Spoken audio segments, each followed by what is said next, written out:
couple of weeks ago, we covered the story about the allegations that have been leveled against the minister, including, and actually spoke to some political parties as well, including the IFP about it. And the allegation was that the minister received millions in bribes, millions in bribes, as well as gifts as well, from one of the service providers of the SANDF. And now there is this raid that has taken place. So we're going to try and see if we can get a hold of the Inspectorate Directorate of the NPA to give us an update with regards to that particular raid that took place in right here at the home of the National Assembly Speaker Nosiviwe Nqakula. And by the way, currently underway in the National Assembly is the Q&A session with the President of the country, President Cyril Ramaphosa. So we'll be reflecting on what the President had to say as well, and also why there's been a delay in the lifestyle audits that he had promised about 6 years ago into the lives, as well as, I guess, the lives of the MPs, or not MPs, but ministers, members of the executive. So we're going to be reflecting on that as well. Also on the show this afternoon, the ANC and the MK Party and the IEC are in court. The ANC challenging the registration of the MK Party, which the IEC is saying that all was above board. And again, interesting for me is seeing former President Jacob Zuma, who is in court. This is in Bloemfontein, the electoral court. That's where the electoral court is sitting. So you have former President Jacob Zuma. On the other end, you have some senior ANC members, sitting on the other side of the public gallery. And again, as I was saying to Bridget, Ziyanda Ngobo pointed out in one of her tweets a bit earlier on today, was that these were people that were once comrades in arms, campaigning together for decisive victory come the elections. And now they're sitting on opposite sides in the public gallery as this matter is being heard, almost like they've now become foes. And that is politics for you. And of course, this is in the lead up to the elections. Just a quick distinction between the two cases. There's one case that's been currently heard in Bloemfontein, and that is on the registration of the MK Party. And then the other case that is expected to be heard in KwaZulu-Natal is the case in relation to the use of what the ANC says is the MKMVA logo by the Mkhonto weSizwe political party. So that's one of the stories that we're looking at this afternoon. Remember that you can also drop me an X at Aldrin Sampear. Our studio line is 086 0002032 and voice note on 0614 104 107. Another story, 2024, we speak to Muloki Kwaile, who is a member of the provincial legislature and the chairperson of the portfolio committee responsible for public works, roads, community safety and transport management in the Northwest Province. So the Citizen is running with a story this morning that Traile has opened a case against the MEC for Economic Development, Virginia Tlhapi, and this is on the appointment of the CEO of the Northwest Development Corporation. According to Traile, the CEO doesn't have a standard 10, doesn't have a grade 12, and also questioning the legality of the documents that were submitted when you look at the post-higher education qualifications that he has attained. So we'll be looking into that story as well. And Traile has now also opened a case, as I indicated, against a member of his own party, Virginia Tlhapi. So we'll be speaking about that. He'll be joining us at 20 to 4. So those are some of the stories that we have on the agenda this afternoon. Anything else that you'd like to place on the agenda on 0614 104 107. And you can also drop me an X at Aldrin Sampear. The only talk radio afternoon drive show that makes sense. Beyond the Headline with Aldrin Sampear, right here on SAFM. Well, it's 13 minutes after 3 o'clock. Advocate Sesiba Loy, Senior Counsel, has contended that a decision by the Deputy Chief Electoral Officer, Mawetu Mozari, to reject the original application by Mkhonto weSizwe Party was final.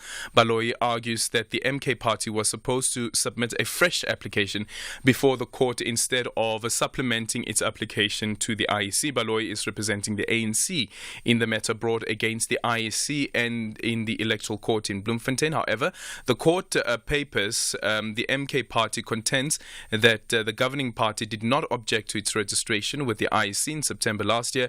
It also argues that when it lodged an appeal, it was on the basis that the MK party was using the Umkhonto weSizwe name, which is also the name of the ANC's disbanded military wing.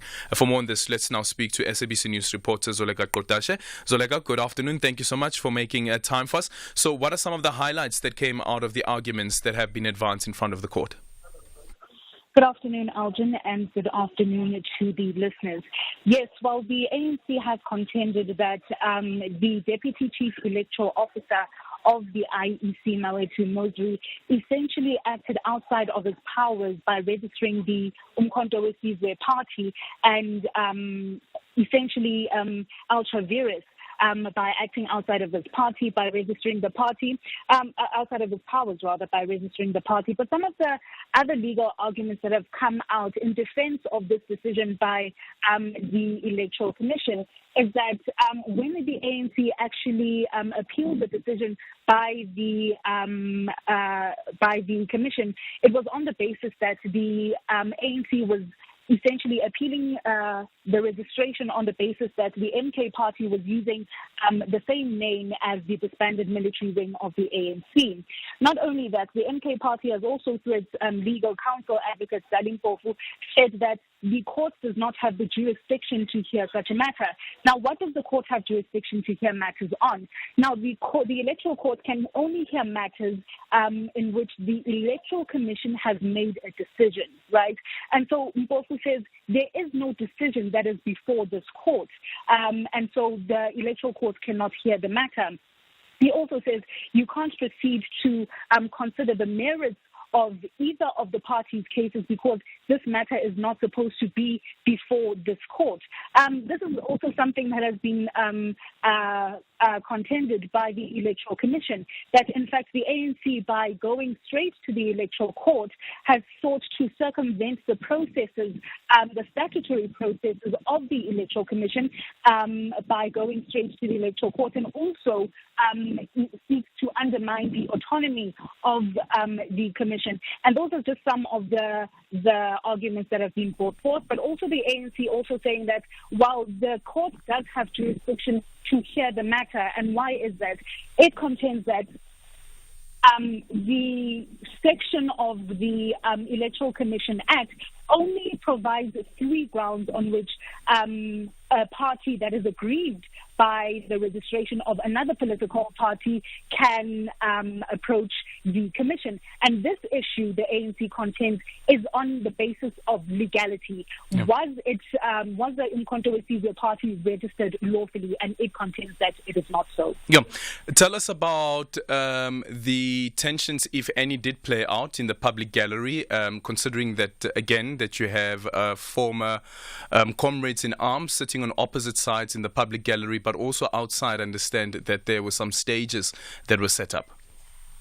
You know, Aldrin, politics is always interesting because these political figures often throw verbal hurls at each other, right, in public. But when they are together, it's a different matter altogether. So the former president was in the gallery today with other MK supporters. We also had the Secretary General of the ANC, Fikile Mbalula, as well as the first Deputy Secretary General of the ANC, Nomvula Mokonyane. Now, they're sitting on opposite sides, completely disregarding the historical relations that they have between each other, or as former party members, you know.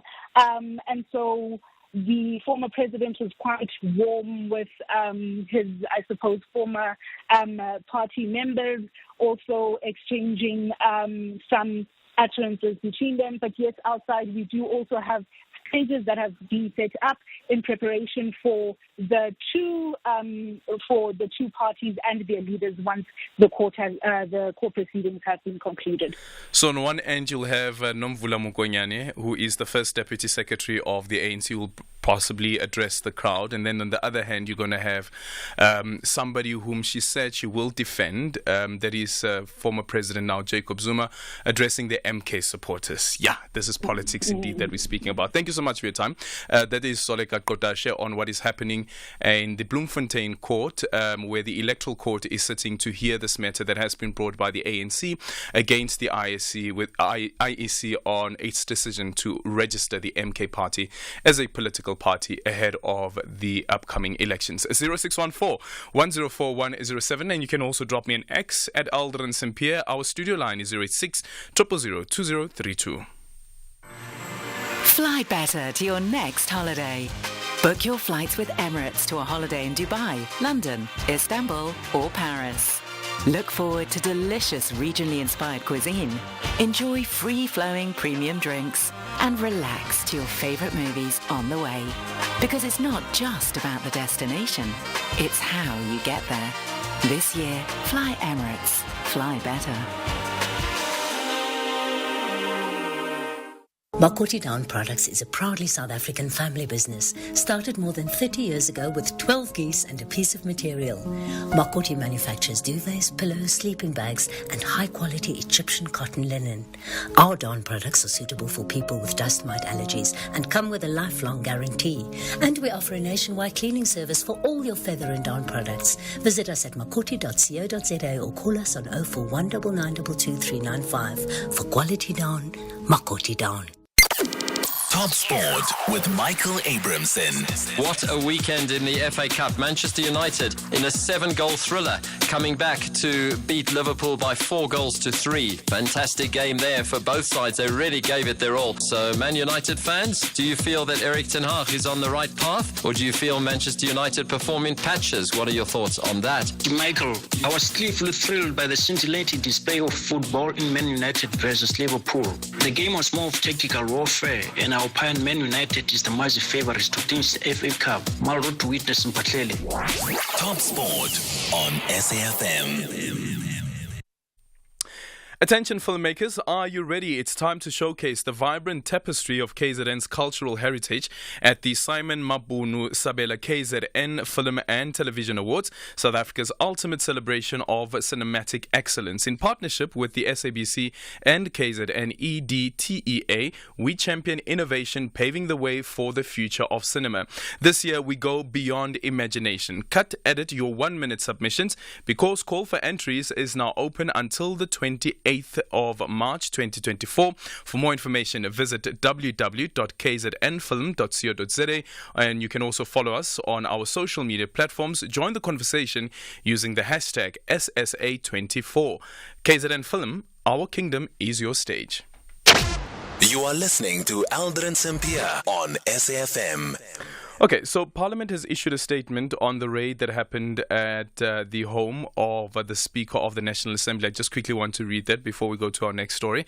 Parliament wishes to confirm that the National Prosecuting Authority conducted a search and seizure procedure this morning at the residence of the Speaker of the National Assembly, Ms. Nosiviwe Mapisa Ngqagula. This operation is linked to the agency's widely publicized investigation into alleged corruption reportedly involving the Speaker's tenure as the Minister of Defence and Military Veterans. The Speaker steadfastly upholds her strong conviction of innocence and reaffirms that she has nothing to hide. In line with this, she has welcomed investigators into a home, cooperating fully during the extensive search that lasted over 5 hours. The extensive search lasted over 5 hours. The Speaker's commitment to serving the public with honour and integrity remains unwavering. Corruption poses a significant threat to the principles of democracy and good governance and fundamentally contradicts everything the Speaker represents. Therefore, she is profoundly disturbed by such allegations. This morning's events have inevitably interrupted the Speaker's parliamentary diary, including her role in presiding over President Cyril Ramaphosa's question and answer session in the National Assembly. In light of her absence, the Deputy Speaker will assume the role and preside over the session. So now you have another arm, the head of another arm of the state being under investigation. 0614 104 107. #SAFMBTH. Geopolitical tensions and mistrust have escalated the risk of nuclear warfare, says the United Nations Secretary General Antonio Guterres. This during a briefing to the Security Council focusing on disarmament and non-proliferation. Japan currently chairs the council and remains the only country to have suffered the wartime use of nuclear weapons when the United States detonated atomic bombs over the Hiroshima and Nagasaki in 1945. Almost 18 years later, and nuclear weapons still pose a clear and present danger to global peace and security, says the United Nations Chief Antonio Guterres. Sharon Bryce-Peace has that story. As geopolitical tensions abound from comments last week by Russian President Vladimir Putin that his country was technically ready for nuclear war, or the Democratic People's Republic of Korea's unmitigated nuclear weapons ambitions, the Secretary General warned that the doomsday clock was ticking loud enough for everyone to hear. States possessing nuclear weapons are absent from the table of dialogue. Investments in the tools of war are outstripping investments in the tools of peace. Arms budgets are growing, while diplomacy and development budgets are shrinking. Emerging technologies such as artificial intelligence and domains in cyber and outer space have exposed new vulnerabilities and created new risks. Countries are pouring resources into deadly new nuclear technologies and spreading the threat to new domains. And some statements have raised the prospect of unleashing nuclear hell, threats that we must all denounce with clarity and force. He told the Council that nuclear weapons were the most destructive armaments ever invented and that they were growing in power, range and stealth, warning that an accidental launch was one mistake, one miscalculation, or one rash act away. There is one path, and one path only, that will vanquish this senseless and suicidal shadow once and for all. We need disarmament now. In fact, eliminating nuclear weapons is the first action called for under the proposed new agenda for peace, our effort to strengthen the tools of prevention and disarmament. Guterres called for action in 6 key areas, urging dialogue to develop transparency and confidence building among nuclear weapon states, an end to nuclear saber rattling. He called for nuclear weapon states to reaffirm a moratoria on nuclear testing, for a reaffirmation of the Treaty on Non-Proliferation of Nuclear Weapons, emphasized the need for a joint first-use agreement that no state will be the first to use nuclear weapons, and the urgent need for reducing nuclear weapons stockpiles. Across all of these areas, this Security Council has an opportunity to lay down a marker, to look beyond today's divisions and state clearly that living with the existential threat of nuclear weapons is unacceptable. To agree that it is only by working together that the prospect of a nuclear holocaust can be eliminated, and to lead the way to a world free of these instruments of annihilation. It is time. I'm Sharon Bryce-Peace. #SAFMBTH. It is 27 minutes after 3 o'clock. Just a reminder that we are streaming live on Facebook, YouTube, as well as X, so you can follow the show on those platforms as well and leave some of your comments, and we'll share them with the rest of the listeners. We're in conversation next with Dr. David Matsanga, political analyst and expert on diplomatic relations. Following Niger's ruling junta's decision to revoke with immediate effect its military cooperation with the United States, U.S. authorities have revealed that no official date has been set for their military personnel to vacate the country. Apparently, they're also in the dark about what informed this latest decision. Following this development, some security experts are concerned that there would be implications for the regional security, as the U.S. is known to have invested millions of dollars in its security operations in the region. Dr. Matsanga now joining us on the line. Dr. Matsanga, good afternoon. Thank you so much for making time for us. I see that the U.S. defense officials are quoted as saying that they are yet to withdraw the 1,000 military personnel from Niger, and alongside officials from the White House and the State Department, saying that conversations with the officials in Niger are ongoing.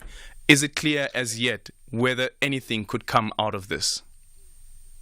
The train left the station a long time ago.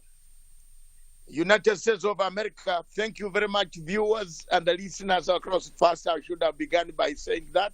Mm-hmm. But the train left the station. United States of America should have seen and smelled the coffee long time ago. When the Niger told France to pack and ship and go, they should have prepared for this, because the relationship, as far as Niger government is concerned, is not on the right path with the states, especially France and the US, that have actually had relationship with these people. One, the French milking them. Two, the Americans domineering the states in the Sahel region. So if I were US, I should have not waited.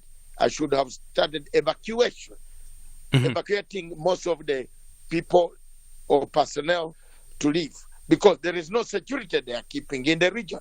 Where's the security? There's escalation of terrorist attacks, kidnap, torture, and so many other things, hostage taking, even across Nigeria. So why do you stay there? Why do you have a base of 1,000 people, but a state across is the one fomenting terrorism that we see in the region? Dr. Matanga, just a quick one though on this decision, and also the allegations that have been made that Niger is actually, the US is making this allegation, that Niger is in bed with Iran and there's a deal to provide Iran with uranium. Is there any truth to this allegation from the information you have at your disposal? First of all, it is USA that bought the uranium that France was selling. Remember, France was selling uranium for $200 per kilo, and only giving 20. Dr. Matanga, are you there? Yes, I'm there. Giving $20 to the government of Niger. So when Niger took over, the generals took over in Yami, they decided they are not going to allow this to happen. They got all the uranium. It is America that bought uranium. Iran has not bought any uranium. Maybe the worry is that they could think Iran could be coming in to take the uranium. But all the uranium, in fact, when you go to Niger, you will find more dollars than you would find dollars across in Nigeria. You can buy your dollars at the bank in Niger very easily, and you can have them, because the man sold the uranium that was stored by the French in millions of dollars that he has. And he's doing quite a great job to improve the army, the conditions of the army, to win the terrorists that have actually come into that region. Dr. So Matanga, he's doing a very great job. Thank you so much for your time. Unfortunately, we've run out of time. Political analyst and expert on diplomatic relations. Time for the news headlines. Good afternoon, I'm Anne Musa. News just in. The home of the Speaker of the National Assembly, Nosiviwe Mapisa-Nqakula, was raided by the Investigative Directorate this morning. Mapisa-Nqakula is accused of allegedly receiving millions of rands in cash as bribes from a service provider when she was the Minister of Defence. Legal representative for the IEC, Advocate Terry Mutau, has argued that the ANC's appeal of the registration of the Umkhonto weSizwe party was not on the basis of legality. The ANC previously argued that the reason why it had not approached the court timelessly was because it had the genuine belief that the appeal process would sufficiently deal with its objections. And the South African Council for Educators say there has been an increase in reported cases of corporal punishment and sexual misconduct in schools. I'll have details on these and other stories at 4. SAFM, guiding you through the rush hour traffic. And let's see what's happening on the roads with Rob Byrne. Good afternoon. Thanks, Aldrin. Good afternoon. The usual breakdown on Midrand's M1 North. It's rivaling Van Buren Road these days for breakdown. It's the M1 North just before New Road. So traffic getting up through Midrand, having left Joburg already, forming a queue back as far as Allendale. R21, Clayville to Tembisa. Motorists on route towards the airport getting caught up on that at R21 South in a reasonably heavy backlog this afternoon. Now down into Durban and surrounds. Let's get an update on the Spaghetti Junction Umgeda Road section. That's also a real hotspot for breaking down vehicles. We're all clear at this stage. That's the good news. Both southbound and northbound between 4 Level and Mgena Road looking okay. If you're on your way out towards Pinetown, that also looks clear through the roadworks. No backlogs between Pavilion Mall and Paradise Valley. It's all looking okay today. Cape Town, there's a massive delay on Marine Drive. Motorists heading out of town towards Sunset Beach and Tableview, Bloberg and Parklands. There's only one lane open for roadworks at Dolphin Beach. That queue is already back past Racecourse Road and back to sort of Woodbridge Island territory. If you're heading out towards Tableview, Parklands and surround, might be better to take Kuberg Road and Bloberg Road at this stage as your alternative. Otherwise, the N7 straight up to Malabongwe in the back way via Dunoon. Rob Byrne, SAFM Traffic. This is SAFM Sports with Duming Kapele. And it's time for sports with Duming Khabele. So, Pirates and Amazulu squaring off? Yes, they're going to square off in the Nedbank Cup quarter-final. A very good afternoon to you. And obviously, that is going to be the headline fixture of the quarterfinals. The draw of the quarters was actually made yesterday. And once again, the biggest clubs remaining in the competition were kept apart. Now, the last time the two teams met in a cup game, Pirates beat Amazulu 1-0 in the MTN 8 final last season. But confident Amazulu coach Pablo Franco Martin says that he's backing his team's chances of shocking an on-form Bucks. Very interesting, very challenging, but also very nice. These are the kind of games that we all like to play against these kind of opponents, the reigning champions. We know that it's going to be really tough. They're a top team. And from there, also we are pretty confident because in these competitions, in knockout competitions so far this season, we reached a semi-final. We were about to reach a final. I think we deserve to get it, but finally we couldn't. And now we are in the quarterfinals. After 12 years, we are representing again Amazulu in the quarterfinals of Nedbank Cup. And it's just one game. And in one game, especially playing at home, with the support of our fans, with our energy, I'm sure that we are going to give them a tough time. Well, talking about the Orlando Pirates, midfielder Makahleni Makaula has been given the all-clear to return to training after collapsing against Hungry Lions at the weekend.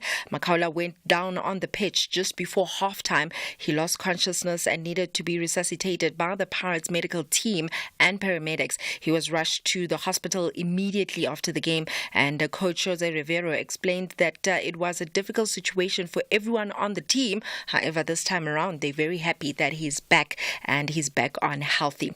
Elsewhere, Real Madrid have filed a complaint against the referee who took charge of Saturday's game against Osasuna for omitting alleged racist abuse towards forward Vinicius Jr. from his match report. It's actually quite sad that he's still receiving these racial slurs because the club says that the insults and just racist shouts were deliberately not included by Juan Martinez.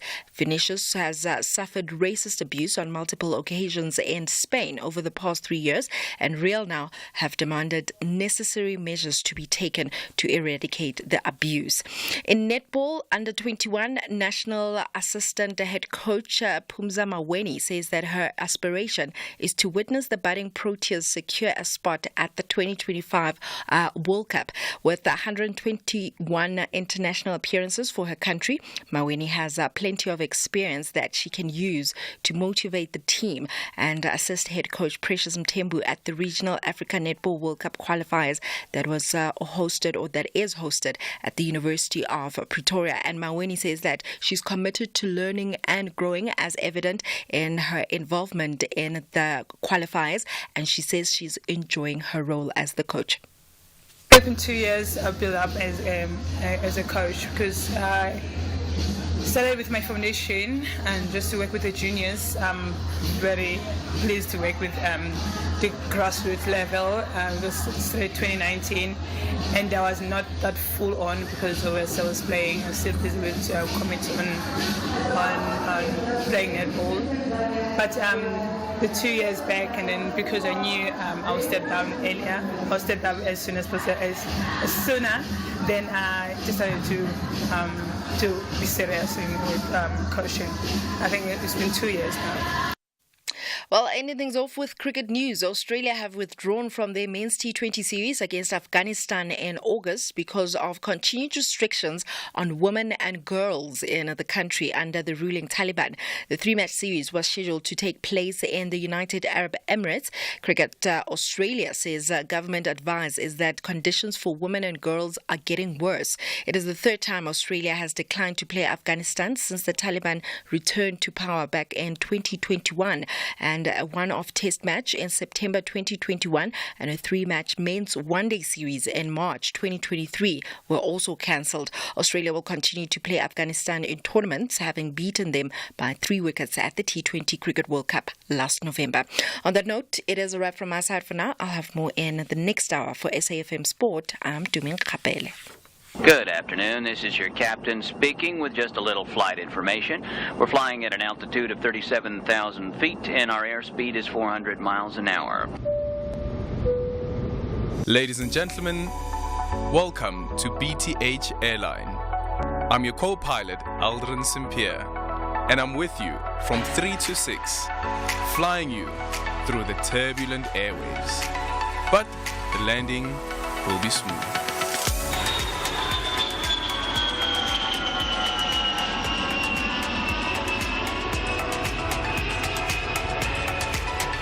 So just sit back and relax and enjoy the rest of the flight. This is Aldrin Sampear on Beyond the Headline.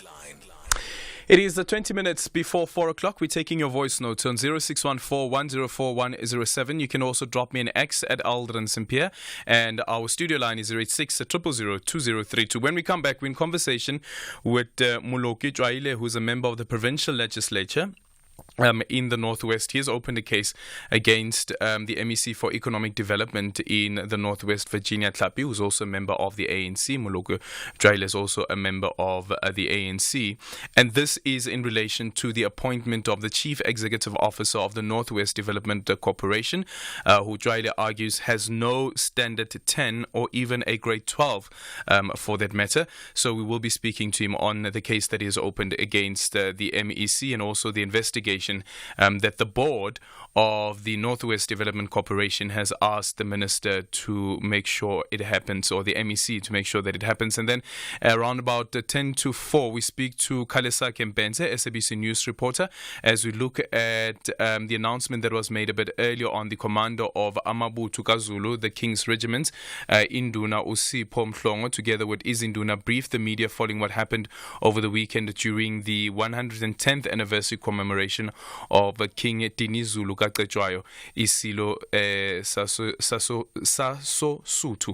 0614-104107. You can also drop me an X at Aldrin Sampear, and our studio line is 086-000-2032. Let's have the conversation. WhatsApp voice notes on 0614-104-107. Hi, Aldrin. Yeah, you're absolutely right. You're absolutely right. This is politics. When I see things happening like this, it actually is an election year as well. Also, it reminds me of the Muhammad Ali and George Foreman fight. I think it happened in Zaire. When the two big giants were facing each other. Go on, Msholos. Go on, Msholos. Good afternoon, Aldrin. It's Mashoban, Tambuza Pizza Marisbeck.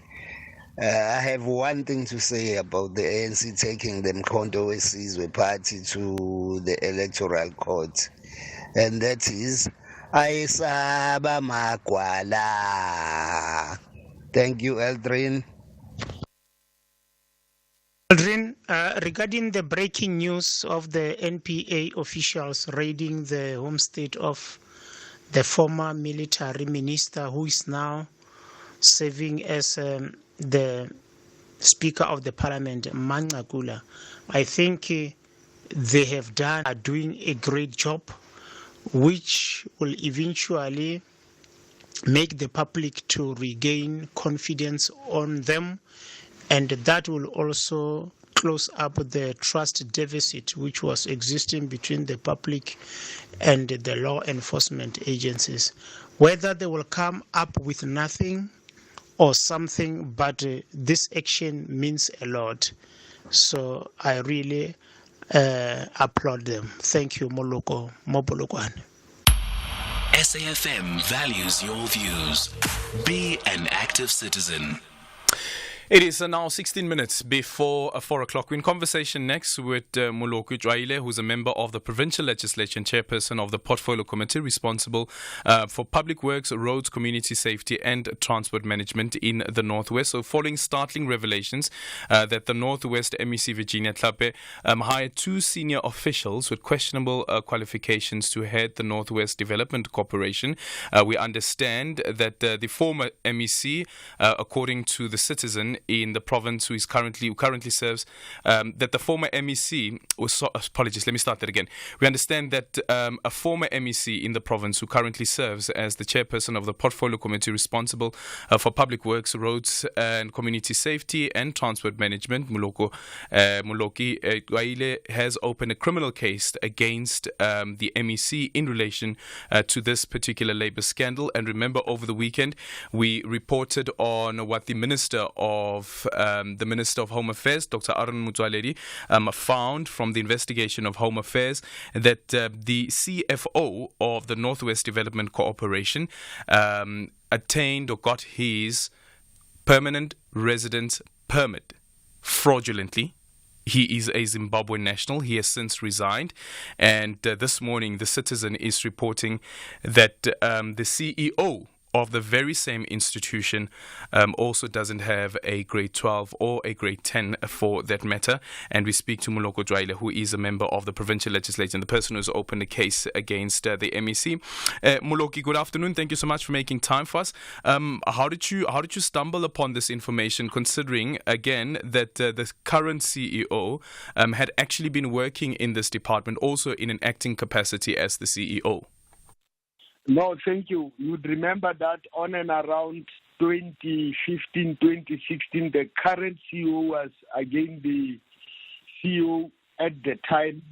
And when one looks at the performance, of course, that of 2015, 2016, that differed with 2014, 2015, you would realize that we were looking at what has caused disclaimers and collapse to the institution. And we had to look at the capacities of that man who's currently the CEO, who was also the CEO then when the institution started to collapse.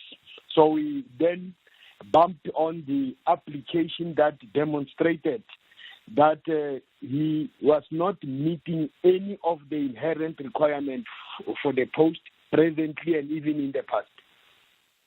Yeah. And then a letter was then sent, or communication was then made with the MEC. Then what happened? We have had multiple meetings at the Portfolio Committee with the MEC, and we have written multiple letters to the MEC requesting the information with regard to both, of course, the CFO and the CEO. But the MEC has not been cooperating with the Portfolio Committee. In fact, she was just becoming arrogant, rude, and we realized that there was a serious problem. Mm-hmm, mm-hmm. Because in the affidavit that you have, with the case that you've opened against Mr. Nale specifically, or maybe against the MEC, or reference that is made to the current CEO, Mujalifa Nale, is that he makes reference to a qualification that you obtained from the University of Bradford in the United Kingdom. And your investigation found what? Firstly, Mr. Sherwood Mujale-Fanale made an application for the post using 30 pages. On page 6, instead of attaching matric, on page 6, he has written a story about how he could not acquire matric and confirming there that he did not acquire matric and he doesn't have a matric. The post advertisement required matric. Secondly, on that 30 page, Mr. Nales had claimed to have completed diploma and masters in 2 years. You can quickly become suspicious that in 1998, 99 he completed diploma, 1999, 2000 he completed masters. Unfortunately, the certificate has a date that says it's 18th July 2002 when the master certificate was issued. It is impossible that you can acquire 2 qualifications in 2 years. But secondly, there was no way that without matric and without any form of recognition of learning or any course that is equivalent to matric, he would have entered the university and studied diploma at Brantford University. At that time, on my inquiry with the Brantford, unfortunately, they did not have the kind of the course Mr. Nale claimed. And according to what Mr. Nale has written on his document, one would guess that he has had only a formalized training in the form of a orientation course, a module. Yeah. Yes, he could have had opportunity to hold different positions in the past. Of course, there were no much of the regulatory faculty in place, but there is a guideline that provides assistance to executive when they are making appointment of the accounting officers and even of persons to serve in the board of the state-owned enterprises. So in the letter then that is coming from the board chairperson of the Northwest Development Corporation, that is Kenneth Konopi, he says that after the allegations that you have raised, that upon perusal of the above mentioned correspondence received, the board inquired on the personnel file of the candidate. It became apparent that the verification of the candidate's qualification was not done or finalized by the panel. The board further advised that the continued appointment of the CEO would further jeopardize the Northwest Development Corporation, which would also incur irregular expenditure based on his appointment. Do you know, as it stands currently, whether there is an investigation underway? I can assure you with the attitude of the MEC, and obviously that MEC knew that Mr. Nale was not meeting the inherent requirements, not even cooperating with the portfolio committee. There is just no investigation. In fact, the MEC even wanted to have the term of the board expiring quickly so that the same person who does not have matric should have the accounting authority responsibility. What does it mean? It means the MEC has failed her fiduciary responsibility. In fact, fiduciary is a person in a special position of trust, and would understand that fiduciary duty originate from the common law because it is developed based on the decisions of the court. And in this case, we have the MEC, who I can say is a constitutional delinquent. It's not only on this matter. When MEC appointed the Northwest Gambling Board, he did not consider any of the prescription that is in place and haphazardly appointed the board. Okay. And there are many other problems. Let me quickly ask you this then in conclusion. Virginia Tlhapi is a member of the ANC, correct? Yes. You are also a member of the ANC, correct? Definitely. Okay. So why have you decided to go the route of opening a case against her instead of looking, for instance, what could happen in the internal structures of the ANC? Because the premier of the province, even if we speak about the acting premier of the province, both are members of the ANC. In fact, I'm chairing the social cluster of the ANC caucus. It is not even for the first time on many other issues. So why has this matter not been dealt with, though? Yes, we are interacting at that level. on many issues that we do not necessarily draw joy from it. But importantly, the Constitution dictates differently. There, as a deploy of the ANC within that legislature, you are honor bound to observe the prescription of the Constitution.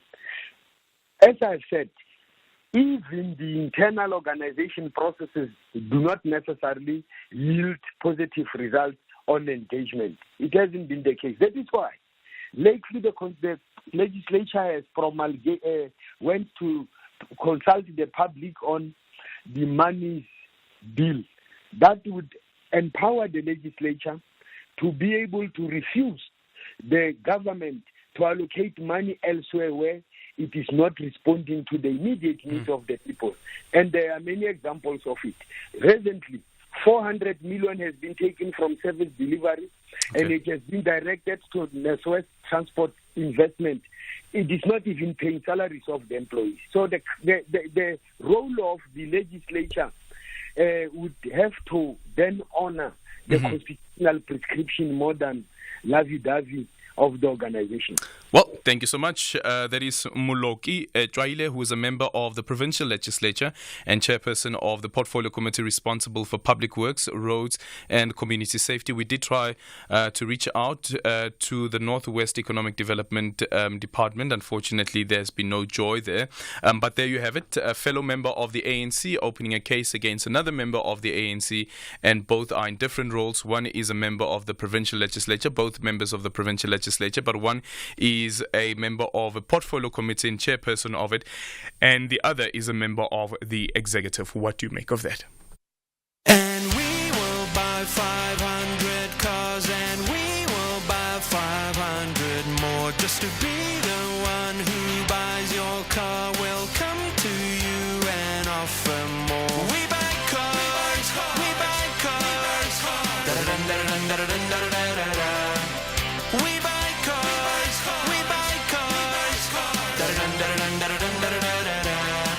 We Buy Cars, the easiest way to sell your car by far. Unlock a world of benefits. Welcome to SABC's TV License Rewards program. Ready to make your viewing experience more rewarding? Say hello to perks that go beyond just watching TV.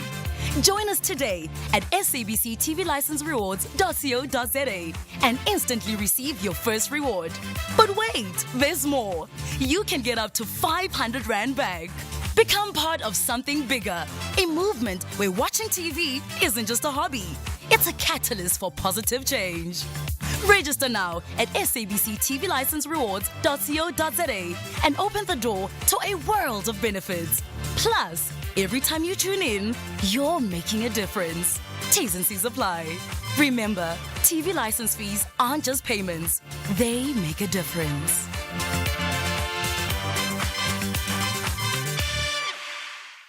Gautrain is for the legends who make moves to save and pay from as little as 35 Rand from Hatfield to Centurion.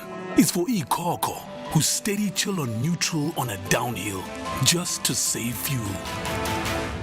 So when it comes to travel, make moves that save and pay from as little as 35 Rand from Hatfield to Centurion Station. Gautrain, for people on the move. This is Aldrin Sampear on Beyond the Headline.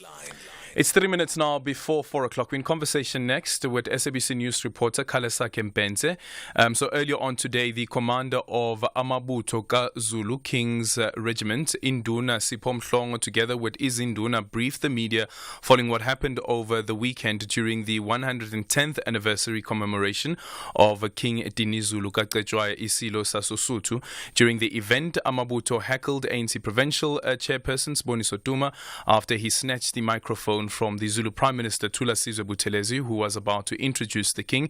To give us a summary of what transpired, we speak to Khalesa Kempenze, SABC News reporter. Khalesa, good afternoon. Thank you so much for making time for us. I see that Induna Mhlongo said that it was unfortunate that Siboniso Duma grabbed the mic, and he says that that would have resulted in the exchanging of blows. But what's their reading into what happened? Thanks so much, Adrian. In fact, as I already mentioned, that in fact the commanders of Amabuto had a briefing today to iron out the differences that happened over the weekend. In fact, these commanders also did not mean that they are waiting. In fact, they said the provincial chairperson is also must not waste his time. In fact, he must go to the royal family to apologize, because of what he did. They strongly believe that it was a disrespect, especially because this incident happened in the presence of the President of the Republic, Cyril Ramaphosa, the senior leaders of the ANC, Dr. Zulim Kizen and Dr. Bundebele and IP leader Venokosin Chavez and other members. So they strongly believe that there is a need for Duma to go to the royal family and also to apologize. Mm-hmm. Has there been a response as yet? I know that the ANC reportedly are expected to, or are called on Siboniso Duma to apologize to the king as well as the president. Do we know if anything of that nature has happened? And then there's also the press briefing that we expect from the ANC tomorrow. Yes, in fact, but we haven't got any official comment from the ANC regarding this matter, but we have heard that they are preparing to go to the royal family to apologize, but unfortunately we haven't got anything from the ANC. And another question that was asked by the journalists is that because there were reports that the Siboniso Duma has been banned from attending any events at the royal family. But Amabuto also rejected that claim. They said no. In fact, after the incident, the King, Mrs.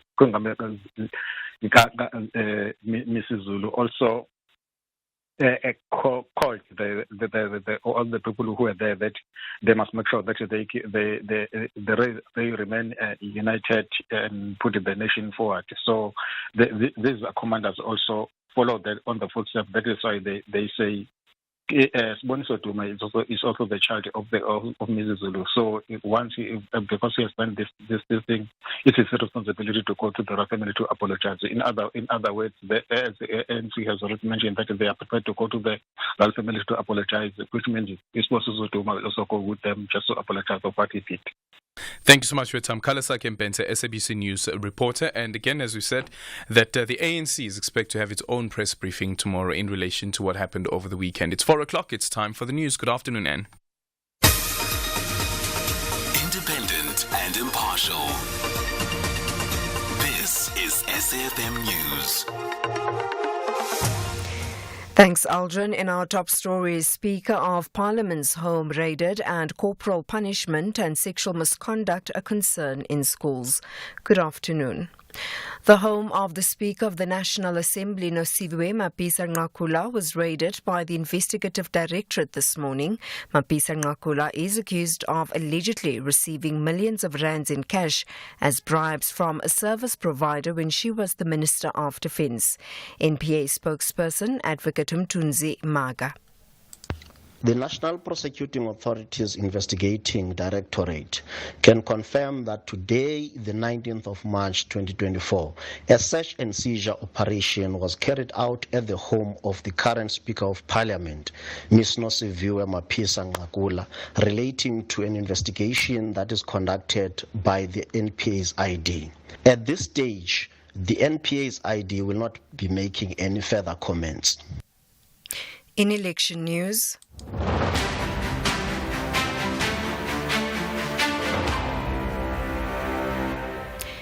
legal representative for the IEC, Advocate Terry Mutau, has argued the ANC's appeal of the registration of the Umkhonto weSizwe Party was not on the basis of legality.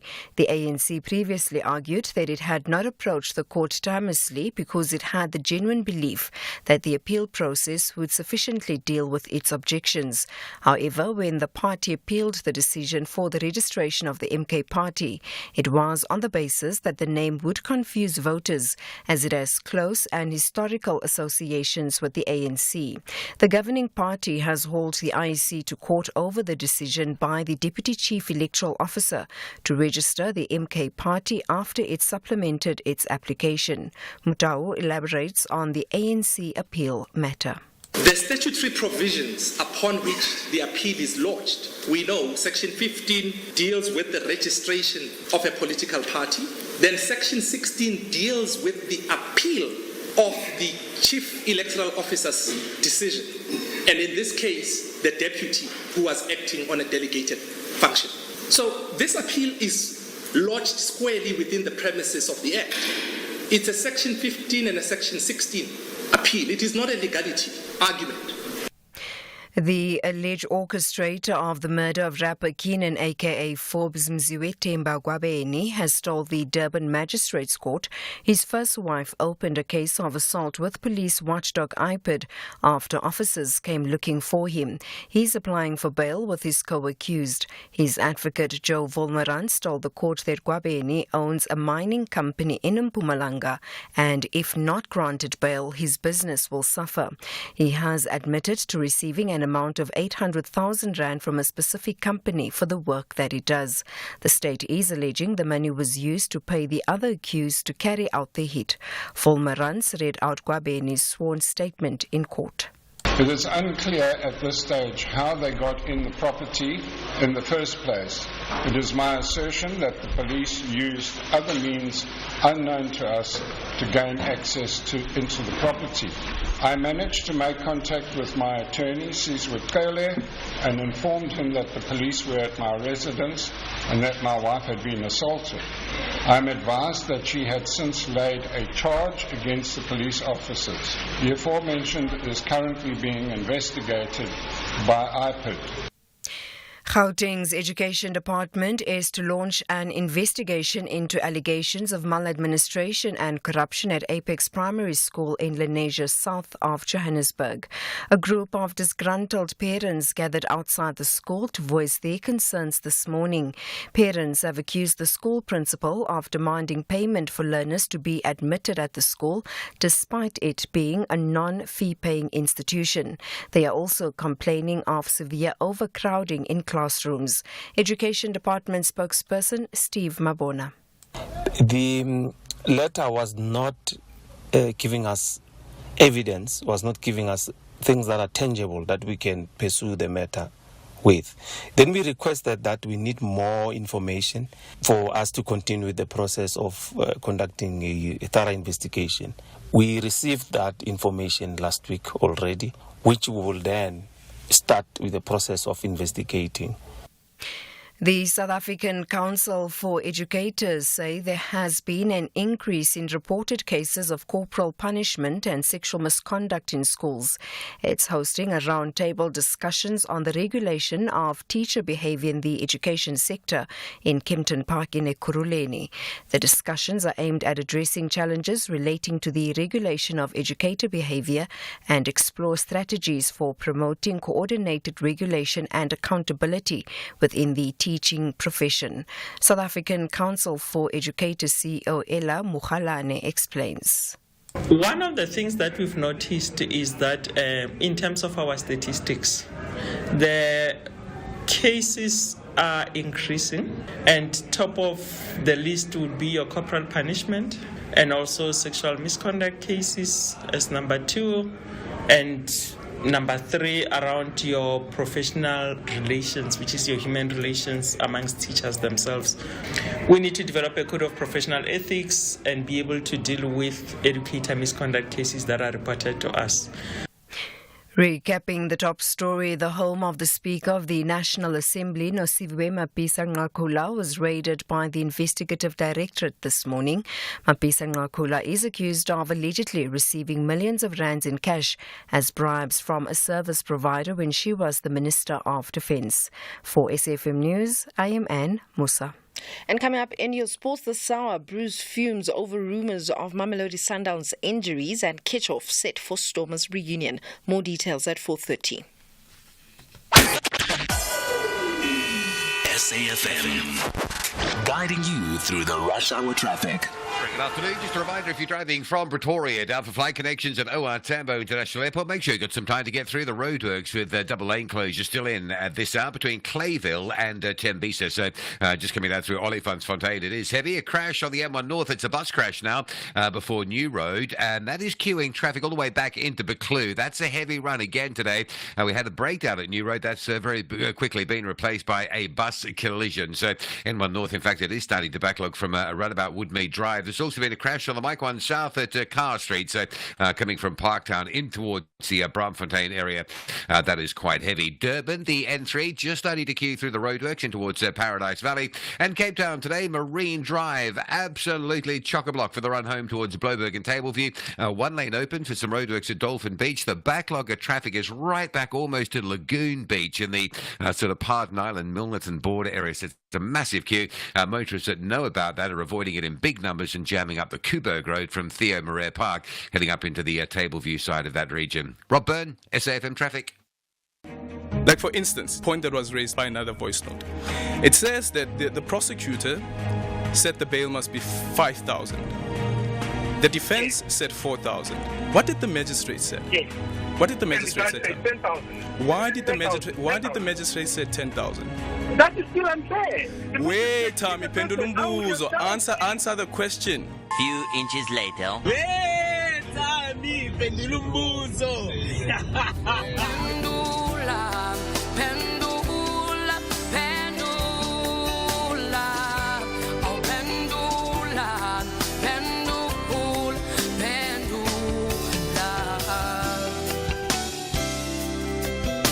This is Aldrin Sampear on Beyond the Headline. I do that. I don't know. 5, 4, 3, 2, 1. 10 past 4. 10 past 4.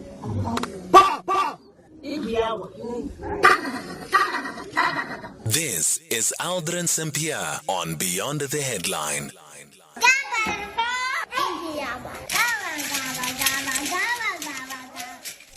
Indeed, excuse me. Indeed, it is 10 past 4. Coming up on the show in this hour, we are in conversation with Malusi Shezi, who is the Chief Executive Officer for the Construction, Education and Training Authority.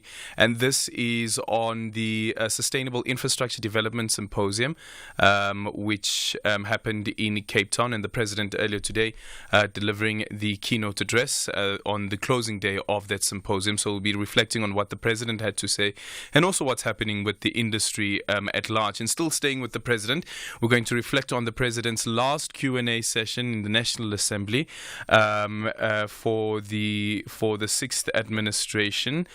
So we are going to look at how the President dealt with the question in relation to the lifestyle audits of members of the executive and what led to the delay in the implementation of the lifestyle audits that the President had promised about 6 years ago. 0614-104-1807, and you can also drop me an X at Aldrin Sampear. Our studio line is 086-000-2032. Conversations that you connect with and react to. SAFM. Aldrin, good afternoon. What a joke, for the Speaker of the House's house to be raided. What are they looking for? They're not going to find the money there unless they didn't look, under the couch cushions.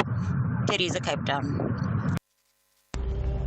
Hey, good afternoon, Sagas. I just want to say well done to Moloki Chwaile, Baba. Well done. I clap hands. So we need people like him who are going to see what is happening, who are going to expose the corruption. Thank you very much, sir. Well done to Moloki Chwaile. Thank you. Good afternoon, Ara Sampear. You are speaking to Swiso. So I think the reason that has made the NC to take the MK to court, I think they're scared of them as we are approaching the election because they were acted as like the people who were not scared of Jacob Zuma because Zuma has got a lot of followers and they should have reported it a long time ago. If Jacob Zuma did not say that he will vote for MK, should they are going to go to court for MK? That is the question that I have, because I think they are scared of MK. Because we can see on other areas like KZN, when there is a by-election, they are losing. They keep on losing the by-election. So degree test is coming on the 2029 May. SAFM values your views. Be an active citizen. It's 13 minutes after 4 o'clock. We're in conversation next with Malusi Shezi, who is the Chief Executive Officer of the Construction, Education and Training Authority. President Cyril Ramaphosa delivered the keynote address on the closing day of the Sustainable Infrastructure Development Symposium in Cape Town. In the speech, the President highlighted the need to review regulations for public-private partnerships and the need for 4.8 trillion rand to address the challenges we face in local infrastructure. Thought leaders, business entrepreneurs and policymakers, as well as experts in the industry, were part of the meeting to promote responsible corporate citizenship and sustainable development. Let's now speak to Malusi Shezi, who is the Chief Executive Officer of the Construction, Education Training Authority. Malusi, good afternoon. Thank you so much for making time for us. Just an overarching question. Do you think that the symposium has hit all of the right notes? Good afternoon, Adrian, and dear listeners. Yes, we do believe it did exactly that in addressing the issues of infrastructure development in South Africa and what's needed for a successful implementation of such a program. Was there, though, a reflection around regress, at least when it comes to funds being allocated to construction? And again, the President has emphasized this particular point, that when it comes to infrastructure, infrastructure is key for economic development because it also pushes for economic activity as well as employment. I will assume that you are speaking with regard to the cuts in the infrastructure development budget that was announced by National Treasury. Yeah. In that case, that will be a negative factor for infrastructure development in the country, since you need investment in infrastructure for economy to grow. However, we do believe that Treasury would have considered many factors in coming out with such an announcement. For us, it's not a good move to cut budget for infrastructure development. Taking into account where our country is, most of our infrastructure is old, it needs to be refurbished, and then also on the maintenance side, it seems we're also behind. So the case at this point in time is more for spending on infrastructure development, refurbishment, and maintenance. So such, we do believe that need to be relooked into. And for us, as well as a SETA, where we're responsible for the skills development, most of our skills are practical. You need to expose learners to the real environment, which means then the more infrastructure projects we have in the country, the more workplaces where we can place our learners and beneficiaries. So if you cut infrastructure budget, you're also going to cut the number of projects we can use to expose our learners to get practical experience. Yeah. And when it comes to the public-private partnership program, what should that look like? Right now, for instance, we have major challenges when it comes to water. Load shedding has been there now for at least 3 decades or two decades.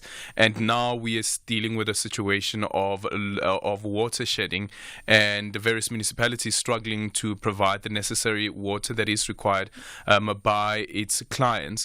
Do you think that there is a possibility of a private partnership when it comes to ensuring that there is available drinkable water on the taps once you turn your tap on? There is a case in the space for private sector to play and also to partner with government, because government cannot do everything by itself. It needs the business also to come to party. So PPP serves exactly that, in that private sector will invest in an asset, operate it for a number of years, and then hand it over back to the government. Hopefully that if you go that route, also the cost of that service is not going to go up, is going to be maintained or be in line with the inflation. For instance, at the moment, most of the water we get from our water boards, the water utilities, if you involve a private partner, you need to make sure that it's bringing about efficiencies in your infrastructure and how you also charge for those services, that it does not end up impoverishing the citizens. So a PPP is an ideal option for the development of infrastructure and also delivering services to the people of this country. However, it must also be looked from a cost point of view as well, that the citizens should not be impoverished. They should always be more efficiencies and more players that can drive the cost down in the long term. Certainly. Thank you so much for your time. Malusi Shezi is the Chief Executive Officer of the Construction, Education and Training Authority. 0614-104-107. And you can also drop me an X at Aldrin Sampear. Our studio line is 086-000-2032. Let's have the conversation. WhatsApp voice notes on 0614-104-107. Good afternoon, Aldrin. I am Mpepumpiren from Limpopo Mkumbani village. Aldrin, I have got only 2 points today. My first point, the issue of lifestyle audit. These people won't even audit their lifestyle because they all survive beyond their means. Their other name is Mr. and Mrs. 10%. They can give you a tender, you give them 10% of your profit. That is why they pay service provider even if the project is not finished, so that they can get their 10%. Second point is the issue of vetting of qualifications. Vetting is not done to them because most of them do not go to formal schools like you and me. What they do is to vet junior positions, which is occupied by you and me. They themselves, it's no vetting. Thank you so much. Limpopo Mkumbani village. Good afternoon, Aldrin. You are speaking to Mr. A.R. Khabusintau. And this issue of Mr. Chwaile, what he did, he has done absolutely well. He wants to expose the corruption that is happening. As you know, the way how our province is going through, our province is going, it's rotten to the core. So the man, I really congratulate and I'm really happy about what he did. It shows that indeed he loves his country and what he did. I hope others can start to do that without any fear. And I hope he's not going to be victimized by his party to do that, because he's done a right thing by exposing this corruption. Thank you. SAFM values your views. Be an active citizen. Aldrin Sampear on Beyond the Headline. It is 20 minutes after 4 o'clock. So earlier today, President Cyril Ramaphosa was in the National Assembly to do his final Q&A session. That's the question and answer session with members of the National Assembly. The overarching theme of this final session was around lifestyle audits, where the President confirmed that the results are underway, or the audits rather, are underway with the Director General of the Presidency responsible for the results of the forensic audit. Members of Parliament asked if family members will also be investigated. Just take a listen. After several delays, the issue of lifestyle audits of members of the executives is underway firmly. This process is being led by the Director General, and one of the reasons why we have directed that it should be led by the Director General, it is because even members' interests of executive members are managed by the Director General in her office. And we wanted this process to reside there and to be properly administered. And it is in that regard that these audits are now continuing. As I indicated, the aim of lifestyle audit is to collect as much information, some of which already resides in her office, as she is the repository of the information of all of us in the executive. And this had initially been outsourced, and in the end we found that the coverage of precisely what we sought was not as effective as we wanted it to be. It is now in the right place, under the right management, and the process continues. And this does so even as we continue now, and that office has now sourced competent, skilled personnel with experience in conducting lifestyle audits, and the capacity building exercise took longer than anticipated, but it is firmly underway. And this is the first time that national government is conducting lifestyle audits on its members, and it requires new systems that have now been set in place. It requires processes and methodologies that should be deployed or employed so that it is able to bring to bear all the information that is required. The DG will decide on the most appropriate way to communicate the outcomes of the audit once completed. Thank you, House Chair. Mr. President, allow me to welcome your intervention in ensuring there are lifestyle audits. But as you know, if you've just heard recently, the serious allegations of the so-called audit machine in the country, that is the DA, on John Steenhuisen, Honorable John Steenhuisen, allegations of corruption from party funding. Now, what additional measures would you put in place to ensure that family members, associates and friends are also audited in some way or the other to ensure that, of course, we have a process that is, of course, clean and that we will have the required results. Thank you. Thank you. The Honourable President. The declarations that are made to the Office of the Director General do touch on issues such as interests by relatives and all that. But the lifestyle audits that are now underway are going to go into greater depth and be able to identify linkages such as those. So to give you a very plain answer on that, there will be that process of linking the dots and seeing whether they do finally link to any persons who may be involved in malfeasance and in any form of corruption involving state money. Thank you very much. Well, that's the President a bit earlier on during the last Q&A session in the National Assembly. And now we move over to this story, also in relation to the National Assembly, but the Speaker now of the National Assembly. So it has been confirmed that earlier today, the NPA's investigating directorate conducted a search and seizure operation at the National Assembly Speaker Nosiviwe Mapisanqakula's Johannesburg residence.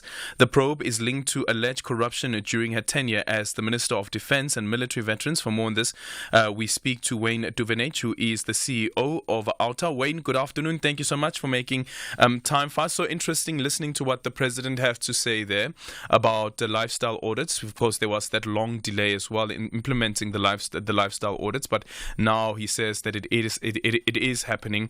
And then again, the person who was supposed to be presiding over this session, being at a home as a former minister, now being investigated. Yeah, quite ironical it is there. But yes, I think, first of all, if the lifestyle audits process goes ahead and meaningfully so, then it's very, very welcome. We've heard talks about lifestyle audits for a long time now in the past, and we've been very frustrated that it hasn't really taken effect or been put in place. So I think the proof is going to be in the pudding when we see that taking place. But on Nosiviwe Mapisanqakula's house raid today, I don't think the NPA would have acted on a flimsy case here. There appears to be some substance to this matter. So let's see what happens. These are serious allegations of bribes being accepted while she was the Minister of Defence. And we look forward to seeing some accountability if indeed these allegations are true. And then again, as we've pointed out the last time when the story came out, I think one of the Sunday papers carrying that story, that a couple of years ago these allegations had been brought before Parliament. The UDM had lodged a case and seemingly there was an investigation, but then it disappeared. So also speaking about the legislative's arm or its ability to also investigate its own. Yes, it does. It does start to send a strong signal and a message that that they are taking these allegations of corruption and malfeasance seriously. As you say, this matter and others were raised in 2021 by MPs. This is going back 3 years, and nothing really happened. It sort of fizzled out. Not only allegations of bribes accepted, but unnecessary expenditure on charters and luxury hotels and so forth, so wasting taxpayers' money. But bribery is a serious matter, as is wasting taxpayers' money, and it seems that the affidavits that have been submitted bear substance and have been investigated by the investigating directors, and now things are starting to happen. So very welcome news. And we hope to see some serious and real accountability taking place. And of course, as it stands currently, she hasn't been charged. There's no confirmation around the charge. We're only hearing about the raid that has taken place and the allegations that are made by the former service provider for the defense department. But what do you think should happen now? Also considering that we're heading into an election. Yeah. It is the election season, and we're going to expect a lot of action. Is this potentially and possibly the ruling party sending signals of cleaning up properly? Maybe, maybe not. Look, if I were in her shoes. And again, as I said, this should not be taken lightly. Yes, she hasn't been found guilty yet, but you don't go on raids like this in a very public matter if you don't believe you have a very strong case. We believe so. There's something there. Now, if that is the case, then it would be very strange for her to still be fulfilling, senior positions in politics, and in which case. I think the president and all the powers that be need to have a step aside, step down while this is happening. But with an election coming, it might become something more permanent. Thank you so much for your time. Wayne Duvenage is the CEO of the organization Undoing Tax Abuse, better known as OUTA. And again, the NPA has confirmed that there was that search and seizure operation that was carried out at the residence of the Speaker of the National Assembly, Nosiviwe Mapisa-Nqakula. And according to the statement from Parliament, that raid and the search and seizure operation took up to 5 hours. It's 4:30. Time for the news headlines. Good afternoon, I'm Anne Musa. In the headlines, President Cyril Ramaphosa says the recommendations made in the state capture report are receiving attention. He was addressing the National Assembly during his oral reply session. The home of the Speaker of the National Assembly, Nosiviwe Mapisa-Nqakula, was raided by the Investigative Directorate this morning. Mapisa-Nqakula is accused of allegedly receiving millions of rands in cash as bribes from a service provider when she was the Minister of Defense. And Qatar's Foreign Ministry spokesperson says the head of Israel's intelligence agency, Mossad, is returning to Israel after holding talks with mediators over a potential ceasefire and the release of hostages in Gaza. Greg House will have details on these and other stories at 5. SAFM, guiding you through the rush hour traffic. Very good afternoon. Another heavy one getting out of Joburg through Midrand with a bus crash before the new road exit. Traffic is heavy. It's all the way back towards Grayston Drive and maybe back towards Corlett Drive, actually, by the time we wrap this report up. So Melrose right through the new road. Super heavy backlogs. R21, Clayville to Tembisa. Again, very heavy into the work zone there on the way to the airport. And a stationary vehicle on Pretoria's M1 North at the R21. That traffic pushing back through towards the John Foster Drive exit. Now, Durban, the Komashu Highway leaving sort of Kumashu Bridge City is closed down towards Duffs Road. So there's a lot of congestion around that part of Kumashu this afternoon. A nasty crash with the helicopter at the scene. This is the emergency helicopter on the M4 between Westbrook and La Mercy. So if you're on that section of the M4 today, expect some standing around until the helicopter has departed the scene at least. And Cape Town, major delay alert if you're heading out to Tableview. The roadworks around the Dolphin Beach Hotel on Marine Drive have back traffic right through to Lagoon Beach in the Milnerton Park Island area. A lot of traffic avoiding that, jamming up the Kuberg Road through the Bloberg Road instead. Rob Byrne, SAFM Traffic. This is SAFM Sports with Tuming Kapele. In your sports this hour, Bafana head coach Hugo Bruce was not happy at suggestions that a number of Mamelodi Sundowns players may not travel to Algeria for their FIFA Series friendlies against Andorra and the host this week. Sundowns head coach Rulani Mokoena on Sunday, after their 2-0 Nedbank Cup victory over Maritzburg United, bemoaned the absence of some of their key players, including Ronan Williams and Deboho Mokoena, who have also been called up for the national team. Mokoena suggested that the players sat out due to injuries, though he wouldn't confirm if they were indeed unable to honour their call-ups, and asked if there had been any sort of indications that players were injured or unavailable for current camp. Bruce reiterated that he merely heard everything via the grapevine. Yeah, I heard some rumours. And I think I read something about Coach Rulani that said, yes, but those players, they are not fit and blah, blah, blah. Yeah, why is he talking to the press? Why doesn't the medical staff of Sundowns don't take contact with our medical staff? And why they don't tell them, look, this is the problem and this is the medical report. Look, those players are not fit and well. But they didn't. They just talk with the press. So I'm very sorry, but I can't believe what in the papers. I think this is something a very important matter, and you have to discuss this under doctors and not in the press. I'm very sorry, but I'm upset about that kind of information. Well, staying with football elsewhere, new Manchester United part owner Sir Jim Ratcliffe says that he would rather unearth the next Kylian Mbappe for the club than spend a fortune on the France forward. Now, Ratcliffe wants to move away from the approach of trying to buy success, as it has been under the Glazers. The Red Devils have spent more than £1 billion on signings since Sir Alex Ferguson retired, but they're still struggling to challenge the Premier League title. The closest was under Ole Gunnar Solskjaer in the 2021-22 season.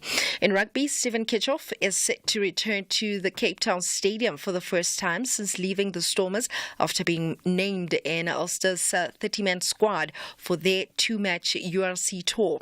Ulsters will take on the Stormers at Cape Town Stadium on the 30th of March after opening their tour against the Sharks this Saturday in Durban, and it will be the first time that Kitchoff takes on the Stormers, where he started his professional career as a teenager in 2011. In cricket, England cruised to a comfortable 27-run victory over New Zealand in the first T20, and captain Heather Knight's classy 63 from just 39 balls led the visitors to 160 for 4 after losing the toss, and supported by Maya Busher as unbeaten 443. Then in athletics lives could be at risk if the enhanced games are allowed. This is according to Australian Sports Commission boss Kieran Perkins. The Games is a proposed Olympic-style event where doping is allowed, and the event will not be subject to World Anti-Doping Agency rules, and has been proposed as a way to test the limits of humans using performance-enhancing drugs.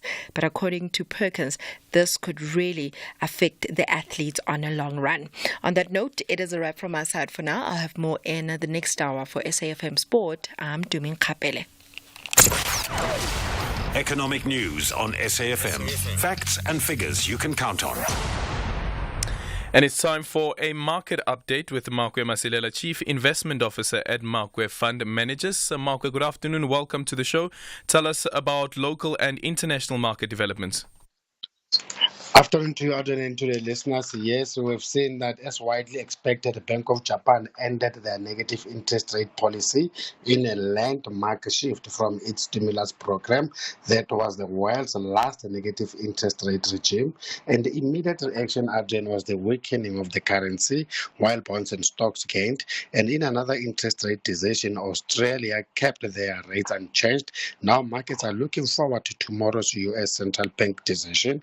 And Aldrin, the recent slate of worrying inflation reports has traders concerned that the central bank could signal interest rates will remain higher for longer than expected. And locally, our inflation expectations are moving in the right direction, as in Q1 of 2024, they dropped to 5.4% from 5.7% previously. And we know our central bank will prefer them to be anchored around 4.5%. Remember, that is the midpoint of our 3 to 6% inflation target, and oil prices are up, and then ignoring all the prospect of rising supply from Russia and also slower than expected demand from sectors such as jet fuel. Seemingly geopolitics are winning, outweighing all the concerns. Brent crude is up 0.6% at $87 a barrel, and a stronger dollar is dimming the yellow metal shine as gold traders are looking forward or looking for more clarity when it comes to interest rate cut moves. We see that gold is down 0.4% at 2,152, but platinum is down worse, is down almost 2.5% at 893. The DAX, just like FTSE, are flat. CAC is up 0.4%, the Dow is up 0.2%, S&P is down 0.2%, and the JSE is worse, down 0.8%. Remember, yesterday we closed down 0.7%, with our resources down 1.4%, industrials down 1%, financials are down 0.3%, and the rand is trading at 8.91 to the US dollar, 24.02 to the pound, and 20.52 to the euro. And what do you make of Remgro's expected lackluster interims? You know, I'm surprised that it's down 4% because when they gave us a trading update which indicated that the results will be that bad, we saw the share dropping almost 7%, and now it's down 4%. And remember, they've got a diversified portfolio, the likes of Mediclinic, RCL Foods, Heineken, Outsurance, E-Media, etc. And remember, last year, 2023, Remgro shifted towards more or to the larger unlisted portfolios, but the compounded effects of macroeconomic and geopolitical instability, high inflation, load shedding, issues at our ports, and also the slow pace of economic and structural reforms have been felt across their portfolio. And we've seen that a significant driver of the decline when it comes to their headline earnings has been the effect of corporate action implemented in recent past, and the majority of that, fortunately, is non-recurring, and also the difficult operating environment for Heineken contributed to the decline. So profits as headline earnings per share down 39.1%, and the interim dividend is unchanged at 80 cents per share. And then their intrinsic value, which is important because it's an investment holding company, when you look at that to the net asset value, is down 4.6%, and it's more or less representing almost a 31% discount, which is an improvement from 40% discount. Thank you so much. That's Markwe Masilela, Chief Investment Officer at Markwe Fund Managers. We're taking your calls on 086 000 2032 and your voice notes on 0614 104 107. You can also drop me an X at Aldrin Sampear. Just watching on the screen now with the SABC News channel on.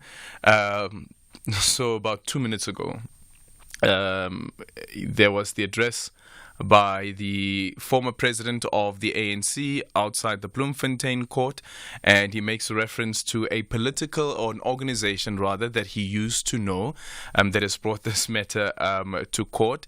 And on the other end you have the Secretary General of the ANC, that is Fikile Mbalula, also addressing the ANC supporters. And I'm like, hey guys, politics. It is the most fascinating thing. Guys, a couple of years ago, I can't remember whether it was the ANC's policy conference or it was I think it was the ANC's policy conference, if I'm not mistaken, 2017. Yeah, 2017, if I'm not mistaken, yeah. There was a press briefing, and in that press briefing, Remember that there was the motion of no confidence that was brought against then President of the country, Jacob Zuma.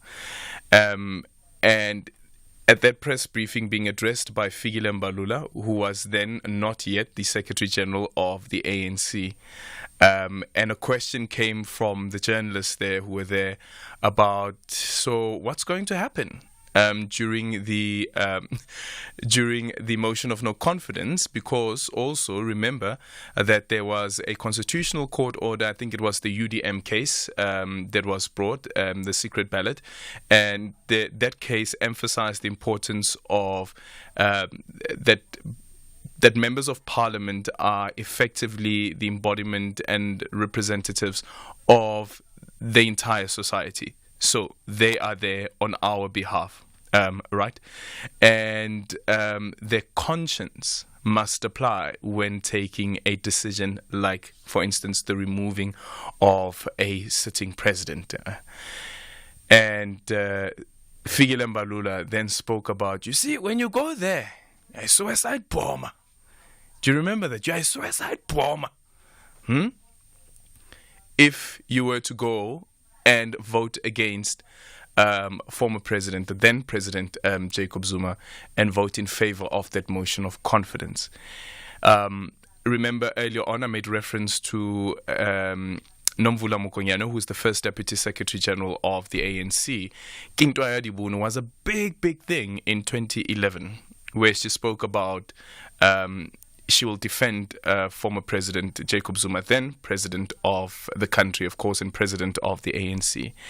And today, here are these comrades, because former President Jacob Zuma is still a member of the ANC.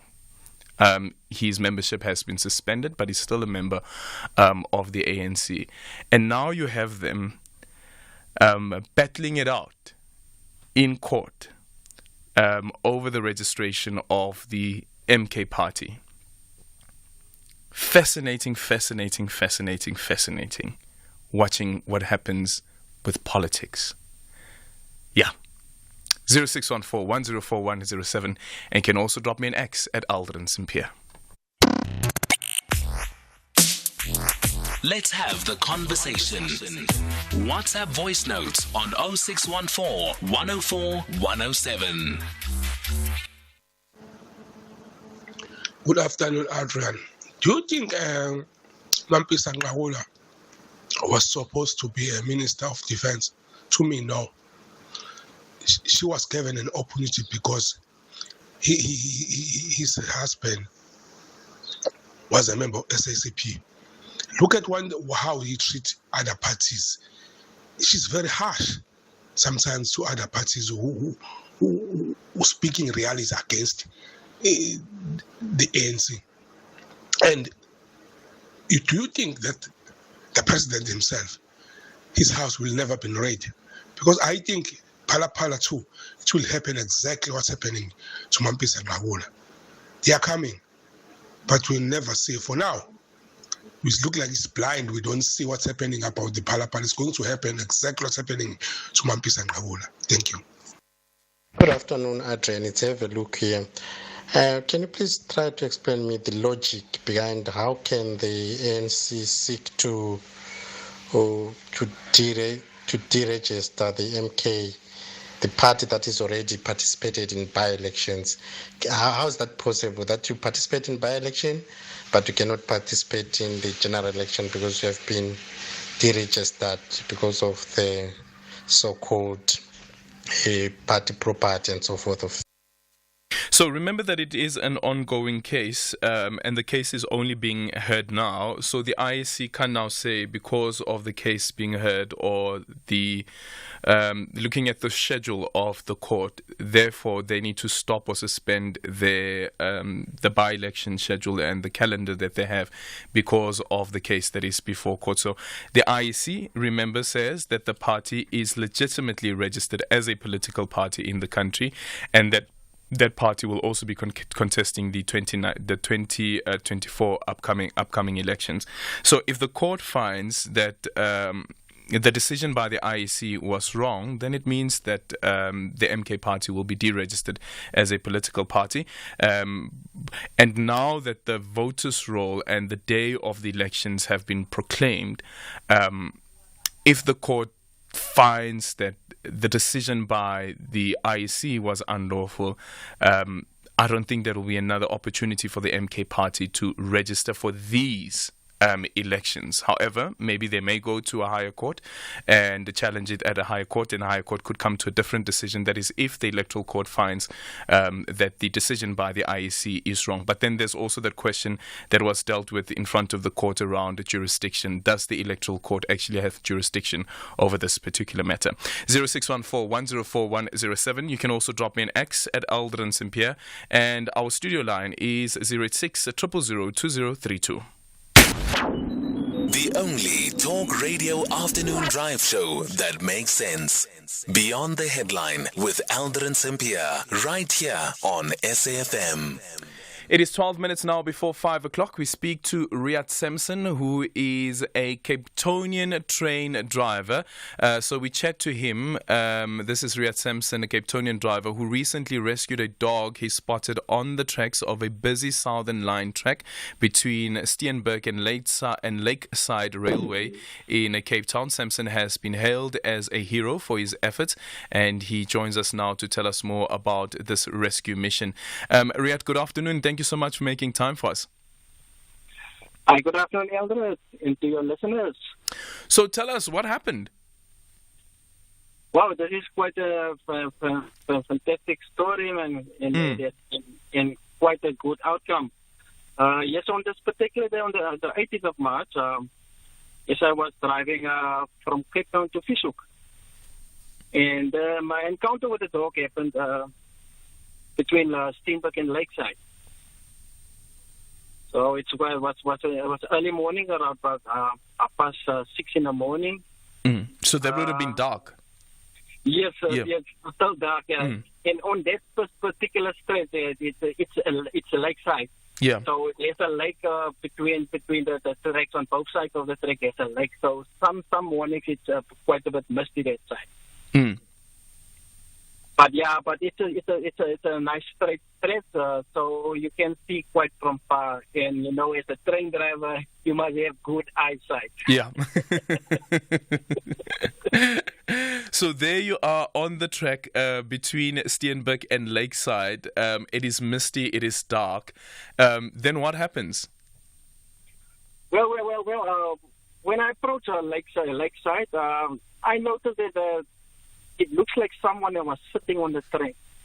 It was either a human being or there's an obstruction, because you know my duty as a train driver is to make sure that the track is safe. So on approach, I did slow down the train because I was not sure what it is, and I do know sometimes on that track, because I think there's a nature reserve between that. So sometimes they do patrol along the track. So yeah, I am aware that sometimes there will be people walking next to the track. But yeah, when I came closer to the obstruction, I realized, hey, this is not a human being or a person or obstruction. This looked like a dog. And yes, it was a dog. A nice big boerboel sitting on the track. Well, I bring the train to a stop, and I kind of get out of my out of the cab. I was in the door and telling the dog, "What are you doing on the track?" The dog was just looking at me, and I thought myself, "Hey, I have a train full of passengers. And they probably gonna wonder now, why is the train standing in the middle of nowhere?" Yeah, so I thought myself, hey, there might be approaching trains also on the opposite coming, and I basically feared for the dog's safety. So now you jumped out of the train. No, I that's one thing I didn't want to do, because it's a big dog. Oh, so you didn't. How the dog's gonna react when I approach. Because you're speaking about a bull, so I'm imagining, and it, like you said, was misty as well. So what happens then? There you have the dog on the track. So what I did here, I thought myself, how am I gonna move this dog from the track safely? This new trend that we have now, there's the EMU, the blue ones. Yeah. The people trends, quite nice trends, and I know their sirens or the hooters are quite loud. So I thought to myself, I'm gonna use the hooter, try to scare the dog just a little so that he might move. But he didn't want to move when I pressed the hooter. And I told myself, hey, this dog, what's in your story? I need to get the best move to the next station or keep my train at G's on time. Yes, I thought myself, okay, I'm going to move the train. So I nudged the train a little bit forward, move the train forward, so that you can see that the train is coming towards him. And that's what made him stood up and walk along the track. He didn't go on the track, he ran all the way on the track up to Lakeside Station. Still on the track? Him. On the track, me following him. So he was probably trying to lead you, Riyadh? Yes, he's leading me. That was so funny that morning. So when the dog stopped, and I also stopped the train, then he looked, and said, go, move. So yeah, the dog, then he starts to jog again, and then the train also started to move. So it went up to Lakeside Station. So yeah, but my concern was for the dog safety. For the dog safety. So did you ever get to actually meet the dog? Not actually. During the ceremony, the dog's owner and the dog actually wasn't present. I think they how can I say, they were not available on that day. Yeah, they weren't available on the day.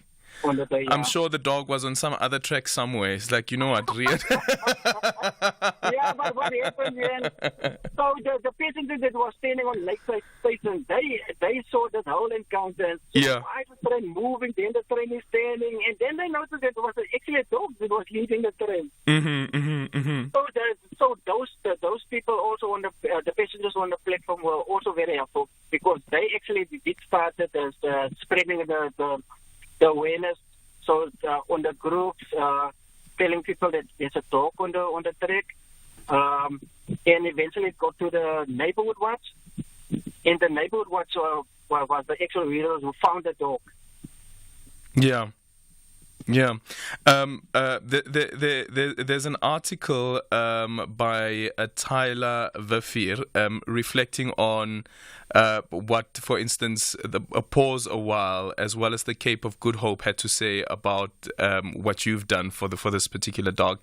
But making reference to the poem, though, from Richard Bybee, it's not just a dog, but an embodiment of all the hopes and dreams of the future, the fond memories of the past, and the pure joy of the moment. How did you feel about that? I fully agree with that statement, yes. And me as well, as a dog owner, I also have a dog at home, Layla. So yeah, Layla is family, and yeah, a dog is not just a dog. They are part of our family. Yeah. And JP Smith also handing over that certificate of kindness and compassion? Yeah, that was quite a surprise for me. They didn't tell me JP is coming, and they just told me, we have a surprise guest here. We're going to hand out the certificate to me. So yeah, I was quite happy. I was surprised to see him there. Yeah. Layla's very lucky to have you also, Riyadh. Yeah, you've shown kindness, you've shown patience, and I can only imagine, like for instance, the passengers that were on the train, the ones who didn't know what is happening. Perhaps maybe some of them were really angry that what's happening with this train? Why do we have this stop and go, and not knowing that actually what is unfolding is a level of compassion that human beings sometimes show, not only to other human beings, but to animals as well. Yeah, definitely, yes, yeah. And I'm glad that this encounter is an eye-opener for everyone, that, yes, we must show kindness to all human beings. Yeah. What are some of the strangest things, Riyad, that you have come across as a driver? How long have you been driving trains for? I'm driving the trains now for 12 years now. But Okay. I'm working for Prasa now for 22 years. Oh, okay. So tell us about some of the strangest things that you have come across on the tracks. So yeah, that encounter with the dog, it stands out. It stands out. Like you say, a dog leading a train. Yeah? The dog was leading the train. Yeah, dog leading a train on the track. Yeah, but yeah, that's all I can think of now. All that you can think. Did you at least get the dog's name? Unfortunately, no. Unfortunately, no. Okay.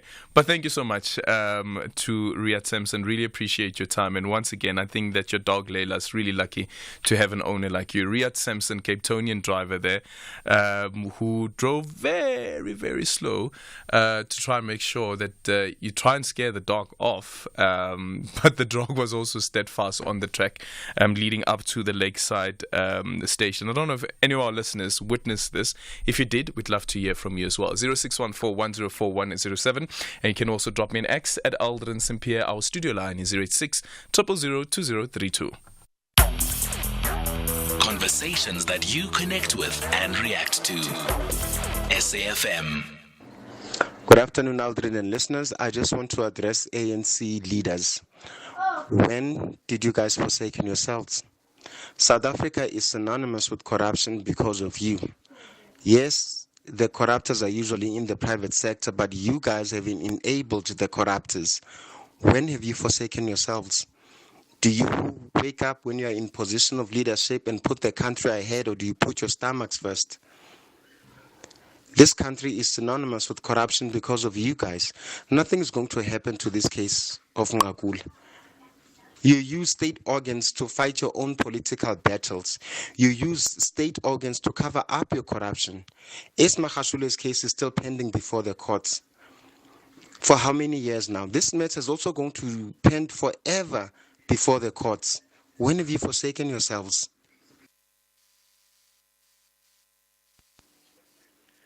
Hi, Adrian, how are you? I'm so worried about Dalimpofu. MK is going to lose this case like Zuma. Zuma is always losing his case because of Dalimpofu. Now Dalimpofu is representing the MK. Oh, they're going to lose. Thank you. Adrian, afternoon. Moloki brings hope. Moloki brings trust back to its originality. If we can have people of this caliber who won't play party politics and all of those things, who'll stick to the truth and discover truth and unveil truth, nothing but the truth, I think we'll have a better country. Thank you. Langa from Maritzburg. Well, on our Facebook page, remember that you can also go there to watch and stream the show live. Lauren Young is saying that how can the MK party still have Zuma leading a party when the IEC said he cannot be running for president again? The IEC needs to stick to the rules. So there's a difference. He can be a leader of a political party. You can be a member of the political party, but there is tight criteria when it comes to your intention of becoming a member of a legislature, whether provincial or at a national level. And remember that we're also streaming live on YouTube as well as X. It's 5 o'clock. Independent and impartial. This is SAFM News.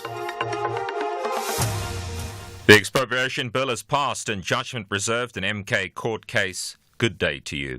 The National Council of Provinces has passed the expropriation bill with 7 provinces voting in favour of the bill. The Western Cape is the only province that voted against the bill, and the NCOP hasn't received a final mandate from the Northwest. The bill seeks to repeal the 1975 Expropriation Act. One of the objectives of the bill is to expropriate land and property in the interest of the public. The bill will now be sent to the President to sign into law. Deputy NCOP Chairperson Sylvia Lucas read the outcome of the vote. The voting is now closed. 7 provinces voted in favour, and I therefore declare the bill agreed to in accordance with Section 65 of the Constitution.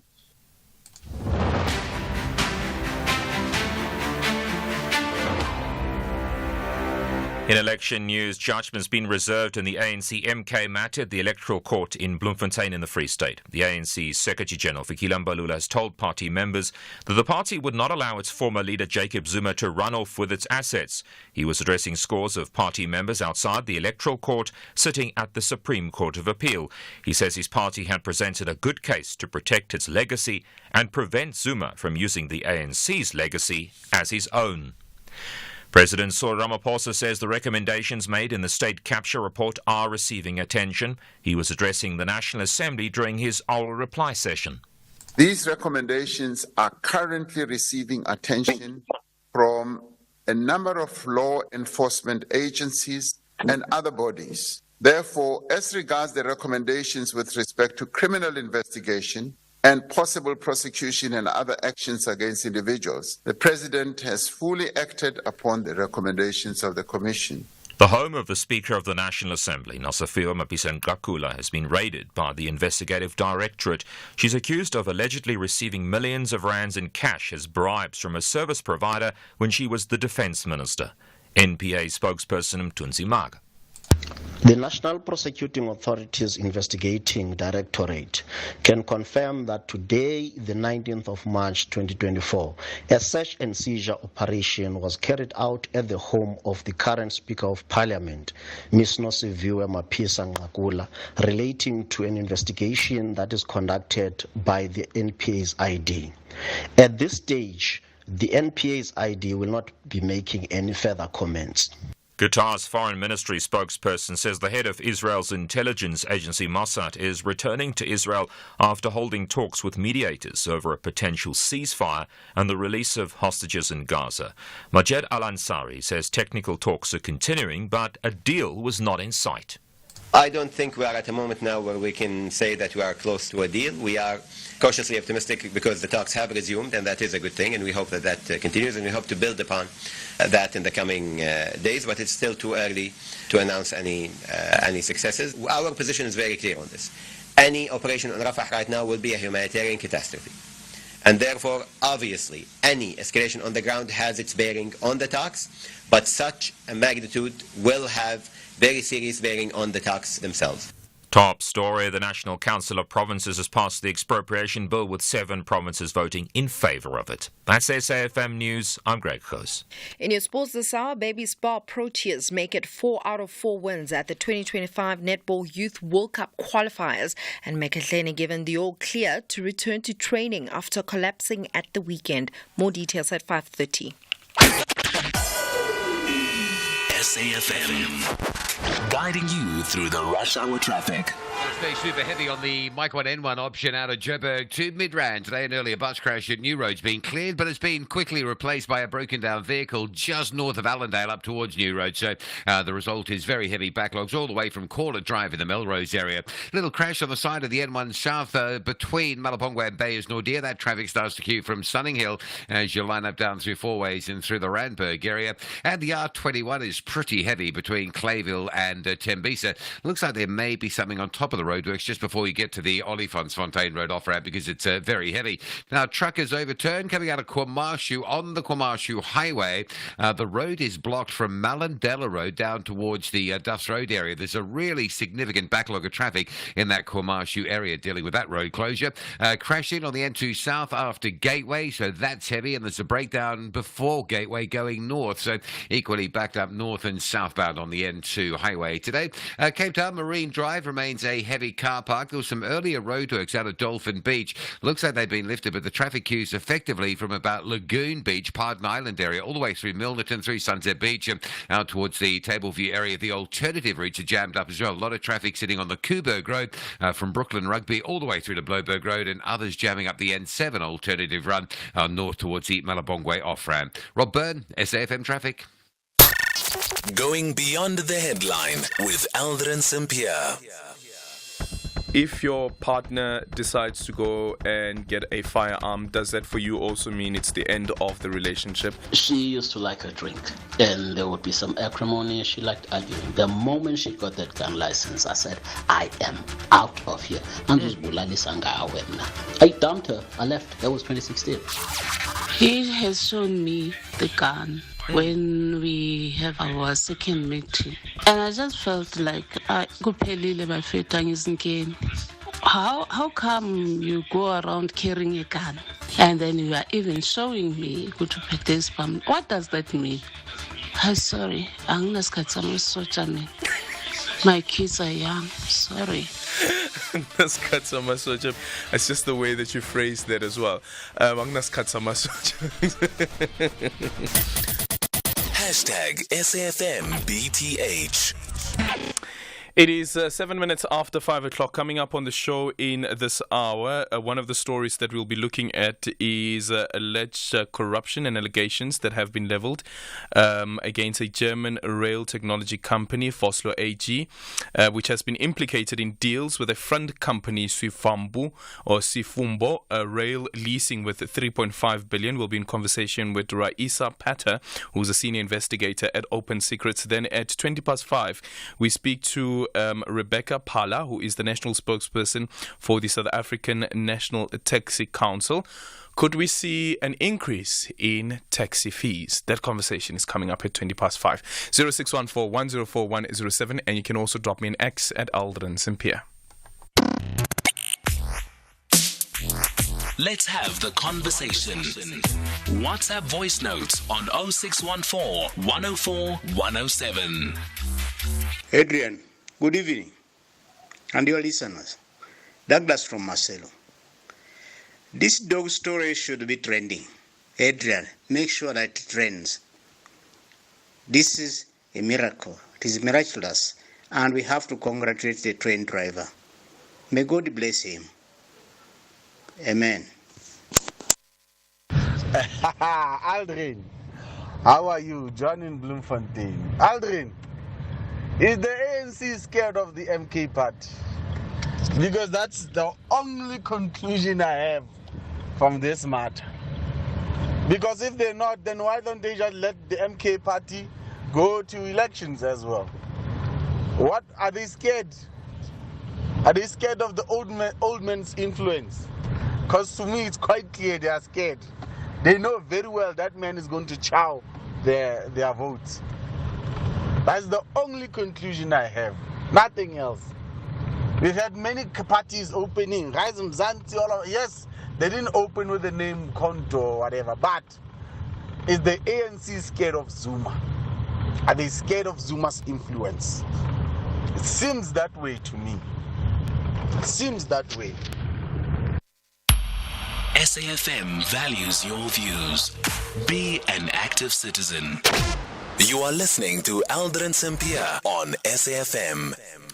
It is 10 minutes after 5 o'clock. We're in conversation next with Raisa Patter, who's a senior investigator at Open Secrets. A German rail technology company, Vossloh AG, has been implicated in deals for front company Sifumbo rail leasing with 3.5 billion rand.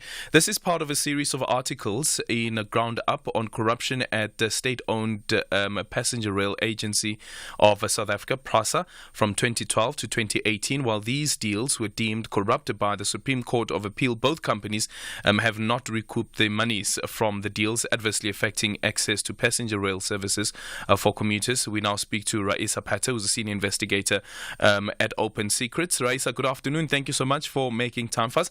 I want to zoom into this article on Makenza Mabunda as well as Oswald Mashaba. Who are they? Hi, Aldrin, and also hi to the listeners. This is a good question. So, Oswald Mashaba is essentially the man who ran Sifumbo Rail Leasing and its holding company, which is RailPro. And Sifumbo entered into a corrupt contract with PRASA in 2012 for the sale of locomotives. The contract was worth 3.5 billion rand, and Sifumbo was paid 2.7 billion rand. Sifumbo sourced the locomotives from Vossloh, and Fosu was paid 1.8 billion rand. But unfortunately, these trains that they got from Fosu didn't actually fit South African Railways. Fosu is a European company, and they didn't go through any safety checks by the relevant regulators in South Africa either. And this led to the toll train scandal, which became quite infamous a few years ago. So Otto Mashaba is the man who ran Sifambo, and he benefited from this deal to the tune of over 170 million rand, which is quite staggering. Then we go to his business partner, Makenza Mabunda, who ran a group of companies known as the S Group. Mabunda has a long history with PRASA. In fact, before the Sifambo deal, he made around 1 billion rand in PRASA contracts before 2012, right? He then meets with Otto Mashaba and he helps to set up the Sifambo contract with Fosu and also with PRASA. And this is essentially because he's a very well-connected businessman. He knows Lucky Montana, he knows Mashaba, and he floats the idea to Mashaba to bid for the PRASA tender, which, by the way, is riddled with corruption. In fact, both the Zondo Commission and South African courts have shown how the specifications of the tender were deliberately manipulated to meet the specifications of the locomotives that Sifambo could provide to Fosu. So the entire process was essentially fraudulent. It's just good to know that Makenza Mabunda has denied all of this to the Zondo Commission, and Ozo Mashaba, for his part, has not really said anything about this, and he's actually facing court action because he did not respond to a summons by the Zondo Commission to show up in court, and he's attempted to try to have the Zondo Commission report be put on review and to set aside the summons, and there'll be a court case on that in June this year as well. So we know that the president has given the proclamation for the SIU to investigate some allegations, including this particular one at PRASA as well. However, though, we understand that Spanish authorities have already also launched an investigation into the conduct of Mabunda. Is it clear as yet what that particular investigation is related to? Yes. So Fosu is a company that is headquartered in Germany, but the subsidiary of that company is actually based in Spain, which was contracted to work with Sifambo and to provide the locomotives. So Fosu Hispana, the Spanish subsidiary, entered into the contract with Sifambo. It's just good to know that as of 2015, Fosu Hispana was acquired by Stadler, which is a Swiss rail company. But for the purposes of what you're asking, Aldrin, essentially the Spanish authorities are investigating this because Fosu Hispana is a Spanish company. And altogether, they were part of this kind of group that received 1.8 billion rand from the proceeds of a corrupt contract and delivered trains that were unusable for South African Railways. So the Spanish authorities sent a mutual legal assistance request to South African authorities 1 or 2 years ago, and that relates to Makenza Mabunda and others who are perceived to be involved in this corruption. And essentially it's a request for South African authorities to work with Spanish authorities to investigate Mabunda and others based in South Africa who are party to this corruption. Mm-hmm. And what about the money that flowed to Mackenzie Mabunda and also some of the upgrades and renovations at his house or mansion? Yeah, I mean, it's staggering. You know, I think one of the most staggering things is that we can report on this, right? We have the money flows. I've seen the bank statements because, quite frankly, it's public record. These things have been ventilated in court. And a lot of these forensic audit reports, our investigation relied on 2 forensic audit reports, which are actually pretty much accessible on the Zondo Commission website. And according to these reports and to news articles that have been published in recent years, Makenza Mabunda, he owns a property in a very illustrious estate in North Johannesburg called Waterfall Equestrian Estate. The property is worth probably around 30 million rand. And a couple of years ago, he made upgrades to his home to the value of 5 million rand. And these were funds that were diverted from PRASA through Sifambo and paid to his decorators, which were called Sterling Living. And Mabunda has denied that there was any wrongdoing, that Prasa paid for his upgrades to his home. But in fact, Sterling Living confirmed that Mabunda was a client and that they made the upgrades to his home. The only thing that they said that they didn't know was that they didn't know that the funds had come from Prasa. But all this evidence is on record. We can almost say this definitively because the paperwork and the money trail is out there. And it's staggering to know that somebody had 5 million rand worth of upgrades to their home made from Prasa money, when for so many years commuters have been struggling to access both long-distance transport through trains, which was what was affected by this contract, as well as just short-distance commuter train to work from home, because there hasn't been the funds and the necessary expertise to help commuters access transport, and yet somebody can spend millions on their house. It's shocking. Yeah. And is it known what the defense, if there is that particular aspect with regards to these investigations, from the Mashaba family is, considering the 85 million rand from the Prasa funds that were deposited into the Mamuroko Mukeli Trust, which is owned by the Mashaba family? So the Mashaba family, they haven't really said anything. We sent them questions which were ignored. And like I said, they refused to. Also, Mashaba was summoned to the Zondo Commission. And it's a criminal offense to not respond to a summons. And he just didn't respond. He didn't go, which is why the commission instituted legal proceedings, which he then sought to have dismissed by doing his own legal proceedings to have the report reviewed and the summons set aside. But so far, the family hasn't really said anything.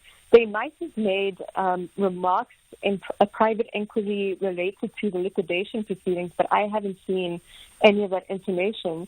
The interesting thing is, Aldrin, you mentioned that the SIU is now investigating the Mashaba family's links to corruption, as well as Mackenzie Mabunda's links to corruption at Prasa. And it was just fascinating to see that Otto Mashaba's son, who happens to be a South African influencer known as Msovo Mashaba, he replied on Twitter on the day, or very close to the day, when the SIU made the announcement, to effectively say something along the lines of, well, we'll see what happens because nobody's been arrested. And if you go to Msovo's Instagram, you'll see he's a director on the companies which benefited from this corruption, because Mashaba's family owns a group of family companies where all his children, or most of his children, have been given director positions, etc. So they're continuing to benefit from the money flows that occurred as a result of the corruption at Prasa. And it's just staggering to see the lack of accountability and almost the carelessness with which he responded to the announcement by the SIU that there is this investigation. It was quite dismissive. Yeah. As we conclude the conversation, Raisa, just quickly remind us again of the trains that we are referring to here in this particular case, the Afro 4000. Right. So the Afro 4000 trains were the trains that were provided by Forfleet to Sifambo, which was meant to supply long-distance railway locomotives to Prasa.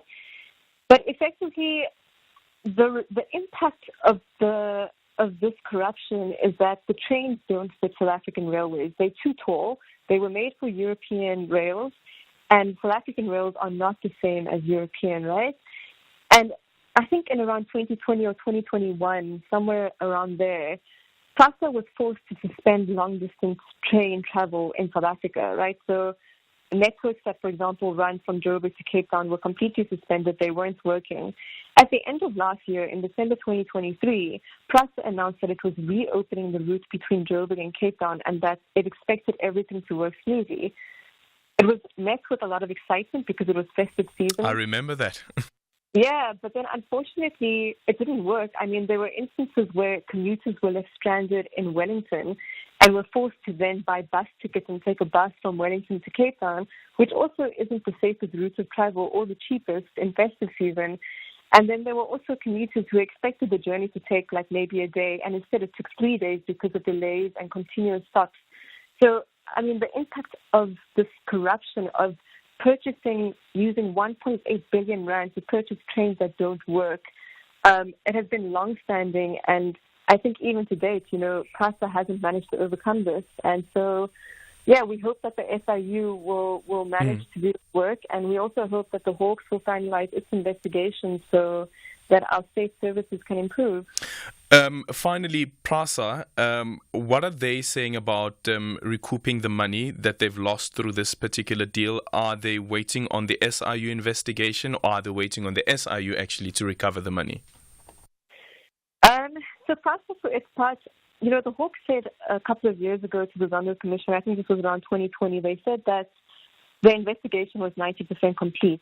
But a week ago, the NPA told us that the Hawks investigation is still to be completed, and the NPA can't prosecute anybody until the investigation is complete. So it's just interesting to see that it's taking so long for this investigation to be finalized. What PRASA said to us was that it is happy with the way that the Hawks have been working. It is very satisfied. It is happy with the NPA, and that it is relying on law enforcement agencies to carry out the work, and that it is giving them the space to do this work. It also said that, Swifambo has been under liquidation since 2018, and so far Swifambo's liquidators have managed to claw back around 100 million rand by auctioning 8 of the 13 locomotives that were bought. So at the moment, it seems, to be honest, that the Swifambo liquidators have been a little bit more successful than our law enforcement agencies. But as we know, the SIU has a better track record in terms of its work than the Hawks and the NPA, particularly in terms of state capture cases. So there might be a bit of hope there. The one thing I will say is that it seems like PRASA has been complacent with the way that the Hawks and the NPA have been working, and it might very well be worthwhile that there is a little bit more pressure placed on these law enforcement agencies from PRASA just to help momentum build for this case to be finalized. Thank you so much for your time. That is Raisa Pather, who's a senior investigator at Open Secrets. 0614-104-107, and you can also drop me an X at Aldrin Sampear. Our studio line is 086-000-2032. Conversations that you connect with and react to. SAFM. Call us on 086 000 2032. 23 minutes after 5 o'clock. In conversation next with Rebecca Phala, who is a national spokesperson for the South African National Taxi Council. So according to Statistics South Africa, 10.7 million commuters rely on taxi operators and associations to take them to work daily. With the cost of fuel steadily increasing in the last 2 months, taxi operators may have to consider a fare hike to cover the cost and review how many trips they can make on their designated route. To tell us more about what is taking place in consideration before a fare hike, we speak to Rebecca Phala, who is the spokesperson for the South African National Taxi Council. Rebecca, good evening. Thank you so much for making time for us. Considering where we're currently at as a country, the economy, looking at how the petrol price has been increasing. We got a slight decrease a couple of months ago. Are the taxi industries or taxi operators considering increasing taxi fares? Hi, Aldrin and the listeners. Look, the Automobile Association is projecting that just now in April we might have a third increase, especially with regards to petrol prices, but that there may be a decrease in terms of diesel prices. So far since the year started, you would know we've already had 2 increases in terms of fuel prices. In that regard, we haven't necessarily had a lot of our associations considering any increases. So in principle, but also as guided by policy, the SANTRACO fare index really guides that at least associations should increase fares once in a year around July if they really are feeling the burn. It doesn't have to happen on a year basis. But we're just really now considering what we might need to do now that we're hearing what the AA is saying about the possibility of another increase. Yeah. So that's essentially where our headspace is at the moment. Yeah, because also, while some people would just focus, for instance, on the fuel, there are the other cost factors. Just an example, the electricity price is increasing in April. What impact does that have on some of the equipment that is locally manufactured, but also some of the equipment that would need to be imported into the country, and the impact that finally then has on the driver or the operator of a taxi? Sure. Look, the operational costs are literally central to the decisions that are taken. I often hear people saying, yeah, but we don't often hear you say when the price of fuel is decreasing, you're also decreasing fares. But the reality of the matter is there are so many other things that you have to consider. Vehicles have to be maintained. We don't want a situation where people are being driven in vehicles that haven't been serviced for a long time. So those are some of the factors that have to be looked into. But often before these decisions are taken, the associations are encouraged to always speak to the commuters through use of, your notice boards and things of that sort. But also, we're not oblivious to the data that you've cited before we started speaking from SASSA. To say ordinary South Africans really are already spending too much on public transport. And so when we do effect increases, it never is above R2, for example, especially for local trips, because we understand we don't want to chase business away. Yeah. Then there's the discussion around the subsidy for the taxi industry. Again, making reference to the Competition Commission's report a couple of years ago that said that it's actually unfair on the taxi industry, considering that you have buses that are subsidized. How far do you know government is with regards to the implementation of a subsidy? Because the promise had been made before by the Minister of Transport, then Fikile Mbalula, that there will be a taxi subsidy that will be implemented.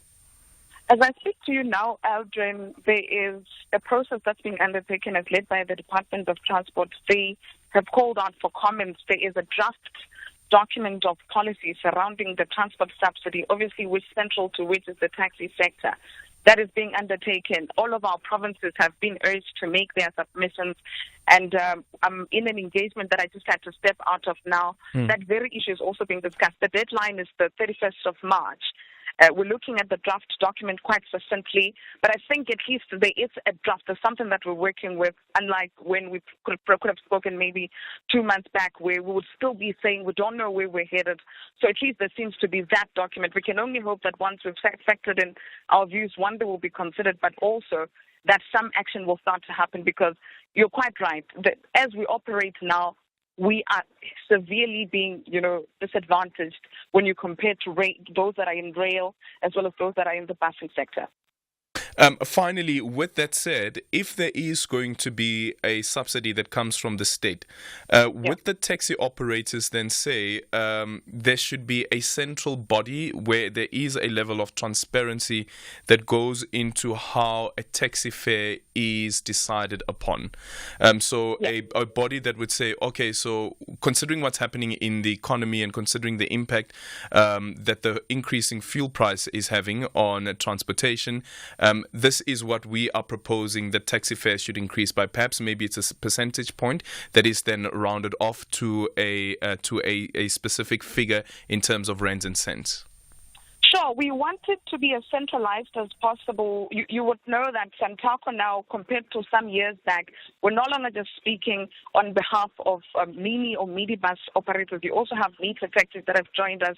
We've got Scholar Transport and a few other operations. And so we would want the pricing to be central to the discussion. I think one of the things that remains to be an issue, which then relates to the complaints that you would often hear of people saying, but even when you look at the prices for the same distances, it doesn't make sense.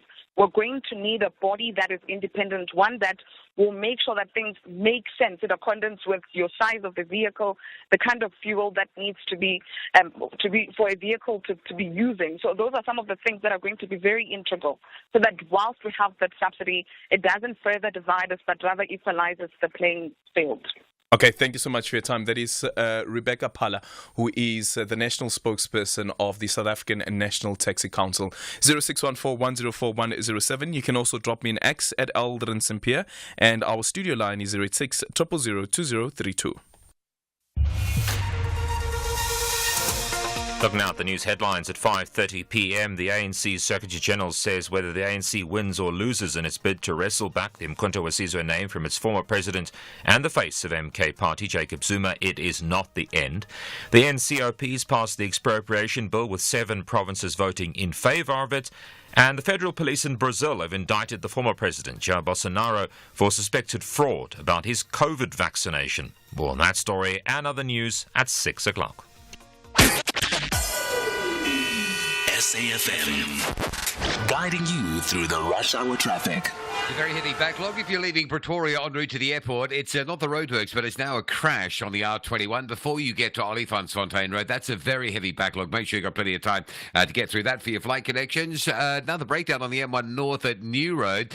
These are happening quite regularly. The result there is some very heavy traffic getting out of Joburg today from Caller Drive, Melrose on the Mike 1, all the way through to New Road. The N3 and N1 routes coming out from Limbro Park and Sunninghill are quite heavily backed up, trying to negotiate Beclue and join that very heavily backed up N1 North. Now, N1 South from Sunninghill, Ravodia Road down towards Bayers Nordier, being held by a crash on the side of the road before you get to that Bayers Nordier Drive off-ramp. Durban side today, bit of a hassle on the N2 highway between Gateway and KwaMashu. It's a crash on the southbound side before you get to KwaMashu and a breakdown on the northbound side before you get up to Gateway. So heavy backlogs both ways through there. Also part of the KwaMashu highway coming from Bridge City down through towards Duffs Road is closed due to an overturned truck. There's a lot of traffic backlogging Phoenix industrial sort of area, trying to get link roads off the KwaMashu highway closure and onto those alternative routes. And Cape Town, the run home to Tableview, 3 major routes, and they're all fully loaded. Today, Marine Drive from Lagoon Beach to Dolphin Beach. The Kuiberg Road's heavy from Milnerton out towards the Bloberg Road, and the N7 badly backed up from Plattekloof Road through towards the Malabongwe Drive off-ramp. Rob Byrne, SAFM Traffic. This is SAFM Sports with Tuming Khapele. In your sports this hour, starting off with netball, the baby Spa Proteas made it 4 out of 4 wins at the Netball Youth World Cup qualifiers with a 70-16 win over Kenya today. Next up for South Africa is Malawi tomorrow at 5 p.m. and they currently top the log and things are looking good for them in terms of booking their World Cup ticket. In football, Mamelodi Sundowns have announced the appointment of Krista Khampe-Njane as the head of women's football. She brings a wealth of knowledge to the role as she holds various football coaching licenses and certificates from SAFA and CAF and will give leadership and guidance to the coaches, players and staff within the team.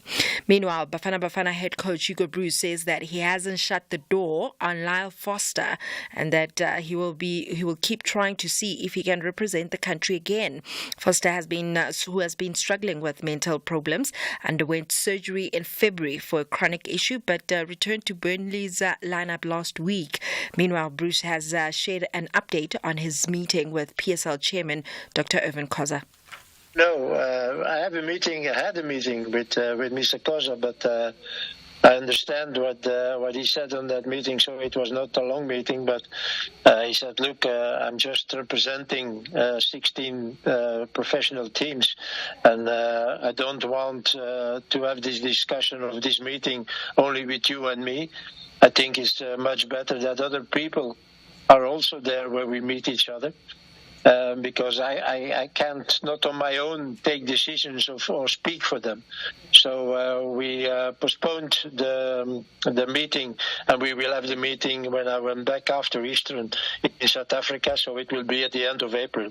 So there is nothing more happened than that, and I could really understand his feelings about that. So we have the meeting at the end of April, and no problem at all.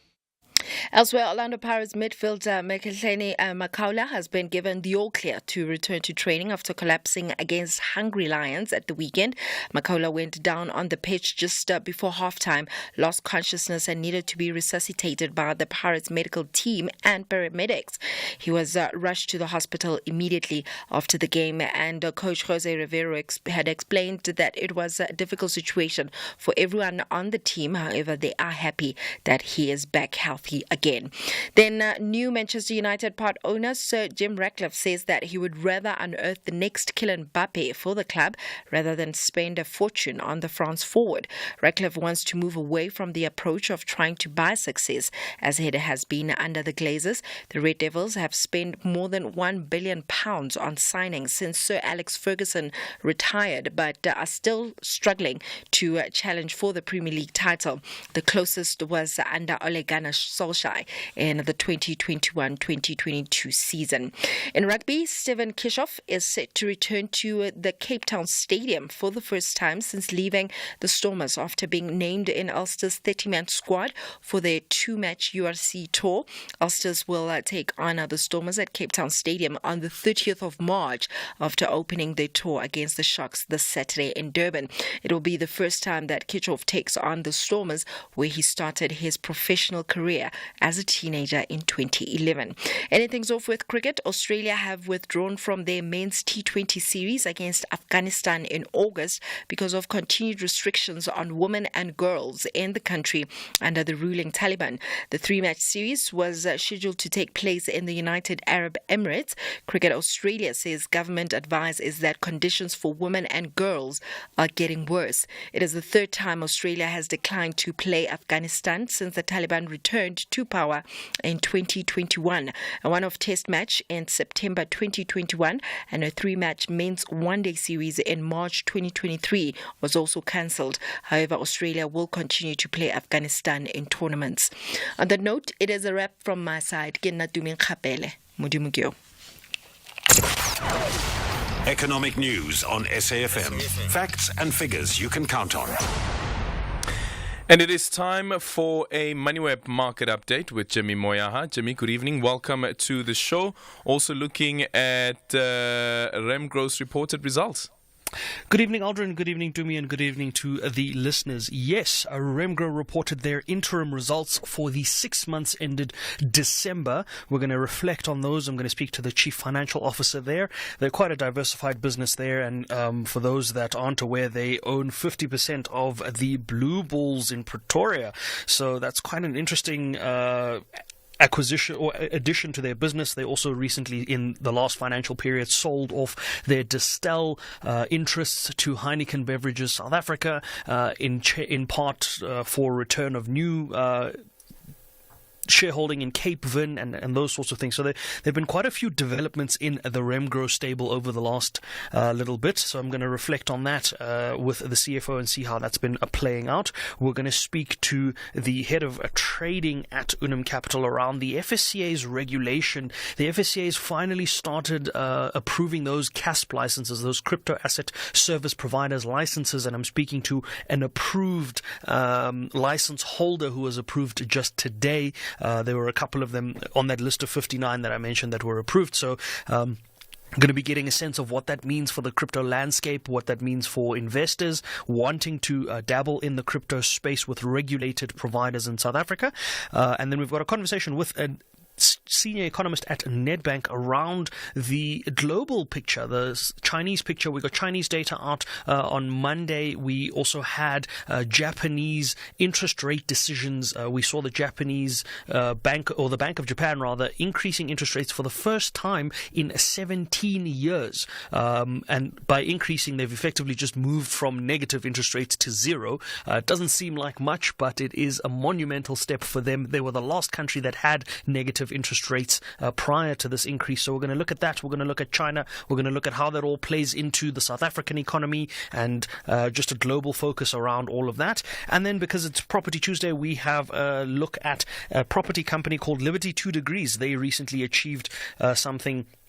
They achieved a level 2 rating in terms of net zero waste. We're going to dig into that and try and make sense of what that means. They're the first retail portfolio in South Africa to achieve that as a landlord, and we're going to speak to them and just try and make sense of what it means for sustainability going forward. But before we get to that, the markets have had another torrid day, probably leading up to those inflation numbers or the inflation conversation from the US tomorrow and our own inflation data. Doubtful that our inflation data has such a significant impact, but Henko Krier has been keeping an eye on the markets nonetheless, and he joins me now to take a look at some of the movements throughout the day. Good afternoon, Henko. Thanks as always for keeping an eye on the markets. It seems like day 2 of a red market data. Yes, Jimmy, hello to you and to Aldrin. Good evening to all the listeners. Yes, and Jimmy, you're absolutely right. In the build-up to that inflation data coming out, we can see that U.S. markets sitting on the edge of their seats this afternoon, with the S&P 500 losing about 0.1% at this stage, and the Nasdaq about 0.4% down. But European stocks, they closed a short while ago, so the FTSE 100 and the DAX did not move at all today. Basically finished unchanged, but the CAC 40 gained 0.5%. Unfortunately, a red day here by us because the JSE lost another 0.8% and finished at a lower level of 71,868 points. The industrial index finished 0.9% down, the financial index 0.4% weaker, and then the resources index decided to close 1.6% weaker at the end of the day. Glencore finished 3% down. Richmond lost 2.7%. Then British American Tobacco and Process each 1.5% weaker. And Anglo finished today 1.2% down. Other companies also had a torrid day and lost quite a bit today. Were companies like Remgro, Truworths and Northam. For example, Remgro finished 4.5% weaker.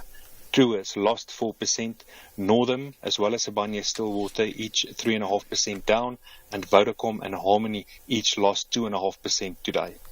On the positive side of things, Thungela had a much better day, and they finished 6.5% stronger. Motok Renewable Energy, which lost quite a bit yesterday, came back today and finished 5% up. Discovery, Telkom and Sasol each gained 3%. And Motus, Barloworld and Coronation each gained 2.2%. On the commodities market, the price of gold currently $2,150 an ounce. Silver is trading at $25, platinum at $895, and palladium now sitting at $980 an ounce. The price of Brent crude is busy running away with us, now sitting at $87.40 a barrel. And the rand trying to look a little bit better than it did yesterday this time around. Yesterday it was at 19 rand. Now you only pay 18 rand 93 to the US dollar, 24 rand 5 cents to the pound, 20 rand 55 to the euro, and 12 rand 35 to the Australian dollar. Bitcoin is cooling down a little bit and now sitting at $62,900, and that's $1,215,000 rand. Jimmy, that's how the markets are looking at the moment. That's quite the cooling for Bitcoin, coming off those $72,000 highs, so down almost $10,000 there a coin. I wonder how long this cooling period will last, but we'll dig into this and other stories a little later on. I'd be particularly interested in seeing how we expect the rest of the week to pan out, given that we've got such important data points and information coming out later in this week. But we'll dig into these just around the corner. For now, Aldrin, back to you and the team. Thank you so much. Jimmy Moyaha is back again just after 6 o'clock. We're taking your calls on 086 000 2032 and your voice notes on 0614 104 107. You can also drop me an X at Aldrin Sampear. And remember that we are streaming live on YouTube as well as Facebook and X. This is Aldrin Sampear on Beyond the Headline. We are saying to JP Smith, you are not the law. You are simply an MMC. And if everybody in the Western Cape is afraid of you, we're not afraid of him. He's not a goddess of South Africa. He's not God. Everybody in the Western Cape, in the DA and so on, when he speaks, it's like it's God or Gabriel speaking. He's not Gabriel. Gabriel, you've gone too far. Gabriel, you've gone too far, and you should hang your head in shame. For these wounds I cannot stay. You've gone too far. You broke my heart. You've gone too far.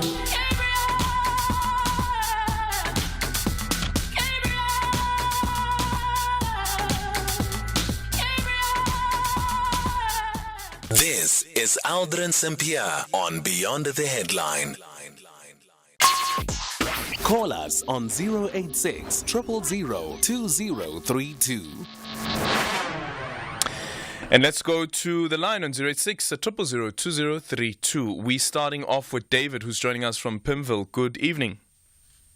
Good evening, Aldrin. You come on the story regarding the lack of transformation in the higher education institutions, in the institutions of higher education.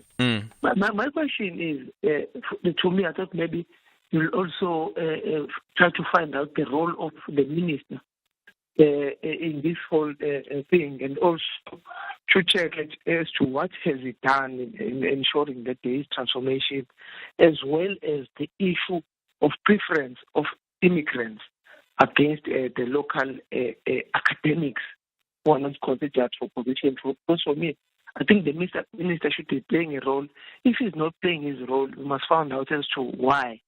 Because seemingly we have a lot of ministers who only behave like celebrities, unlike one minister who I'm impressed with, who is Minister of Home Affairs. I think other ministers should follow suit and also perform their duties. Thank you, Aldrin. Sure. David, I'm just trying to think now.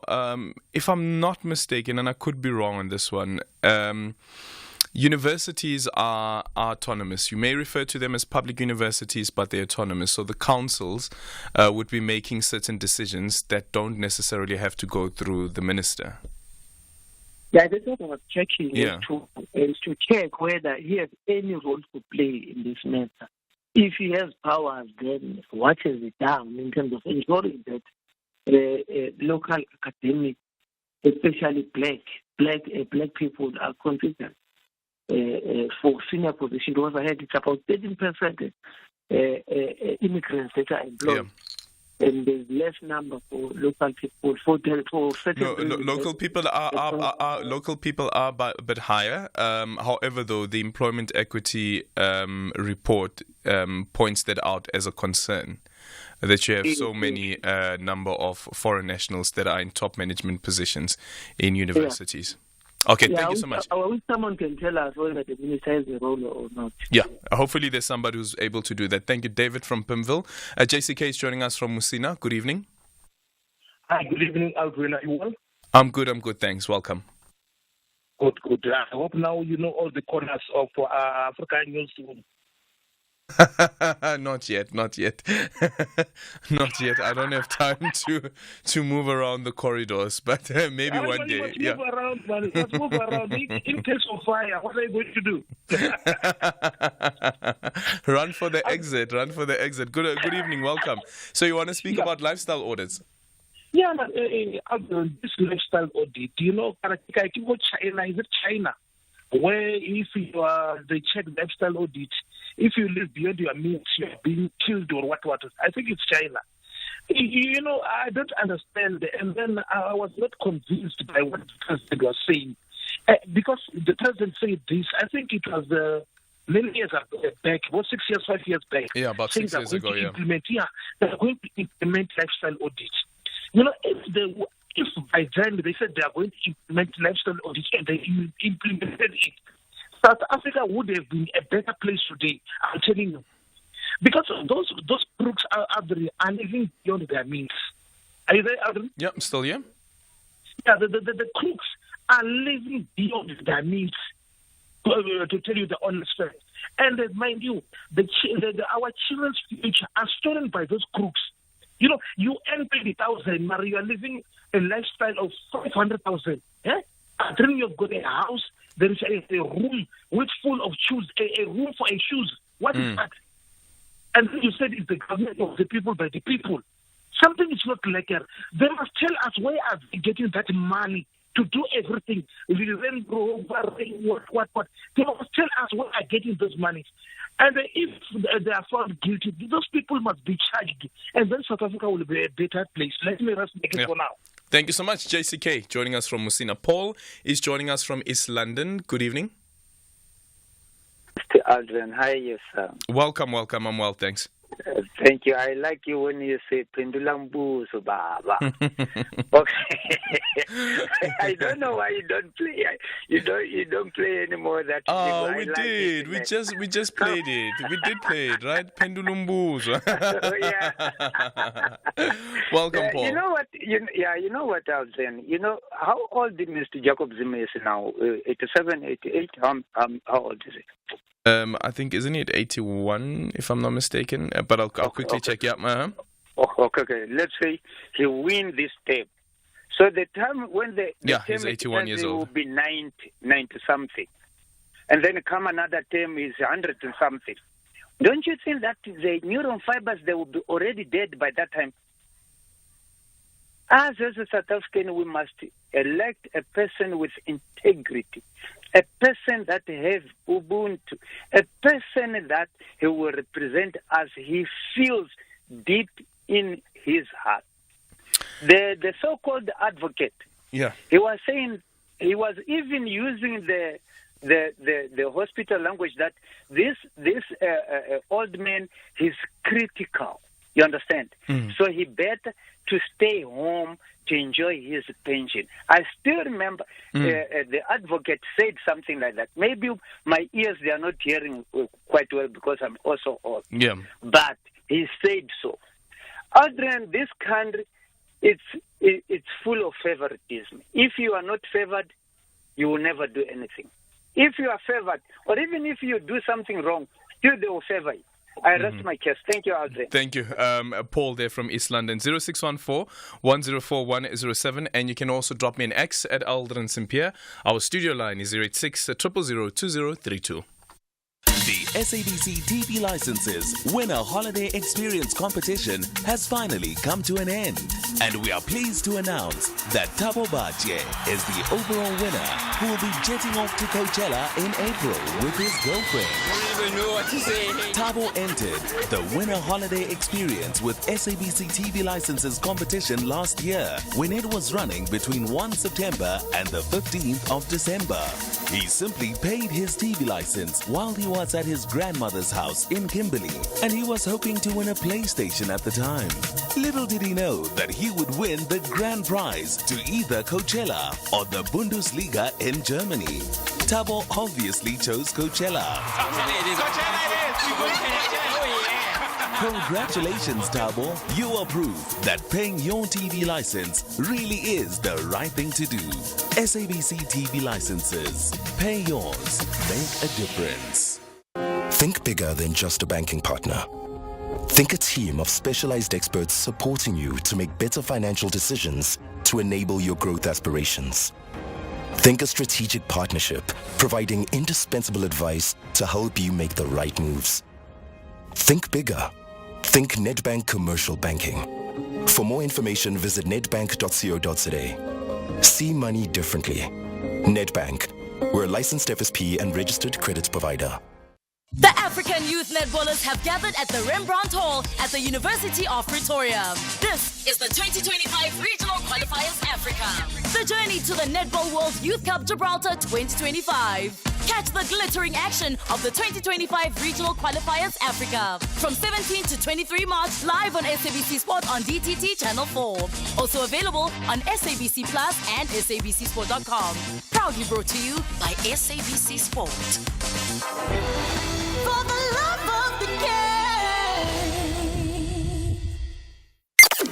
Top Sport with Michael Abramson. I'm a tax coach at Lisani Motaung. The draw, it's dished up at Swane Derby against Mamelodi Sundowns. Doesn't get much harder than that, but at least you are the home side. Look, one has to give credit to the boys. One has to give credit to the technical management of university for support that they've been giving us. We are where we are because of the support that they've been giving to us. We are drawn up against a very difficult opponent, but my attitude coming here, I just told myself we could have been drawn against anyone. It was still going to be a difficult match to play against, looking at the fact that we play a lower division and the rest of the teams, 7 teams, they are in the DSTV Premiership. Top Sport on SAFM. Let's have the conversation. WhatsApp voice notes on 0614 104 107.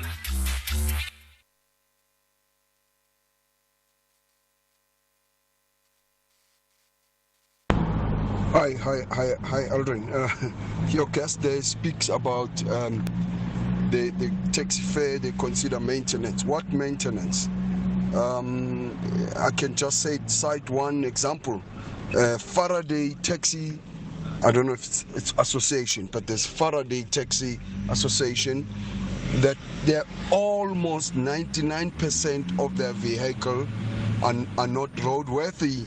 And they have a biggest chunk of the taxi industry. I mean, they run the whole of CBD, Johannesburg, up to Auckland Park, right down to Lenasia, and but they never, what maintenance? Sorry. Thank you. Wiseman here from Johannesburg. Yeah, Wiseman, I guess there are those who do the maintenance and then there are those who don't. Like, for instance, even private individuals with their own cars sometimes don't take their cars in for service.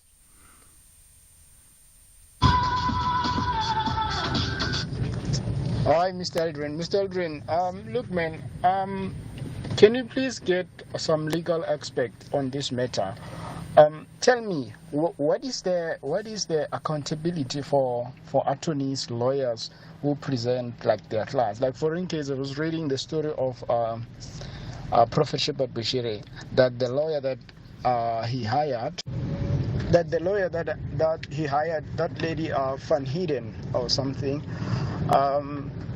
she's been presenting a lot of these guys, and some they lose the case. Like now, she said the client, her client is not a flight risk, and at the end of the day, you're telling the court, it's on record, that you are sure that your client is not a flight risk. Then the client get a bail and then escape.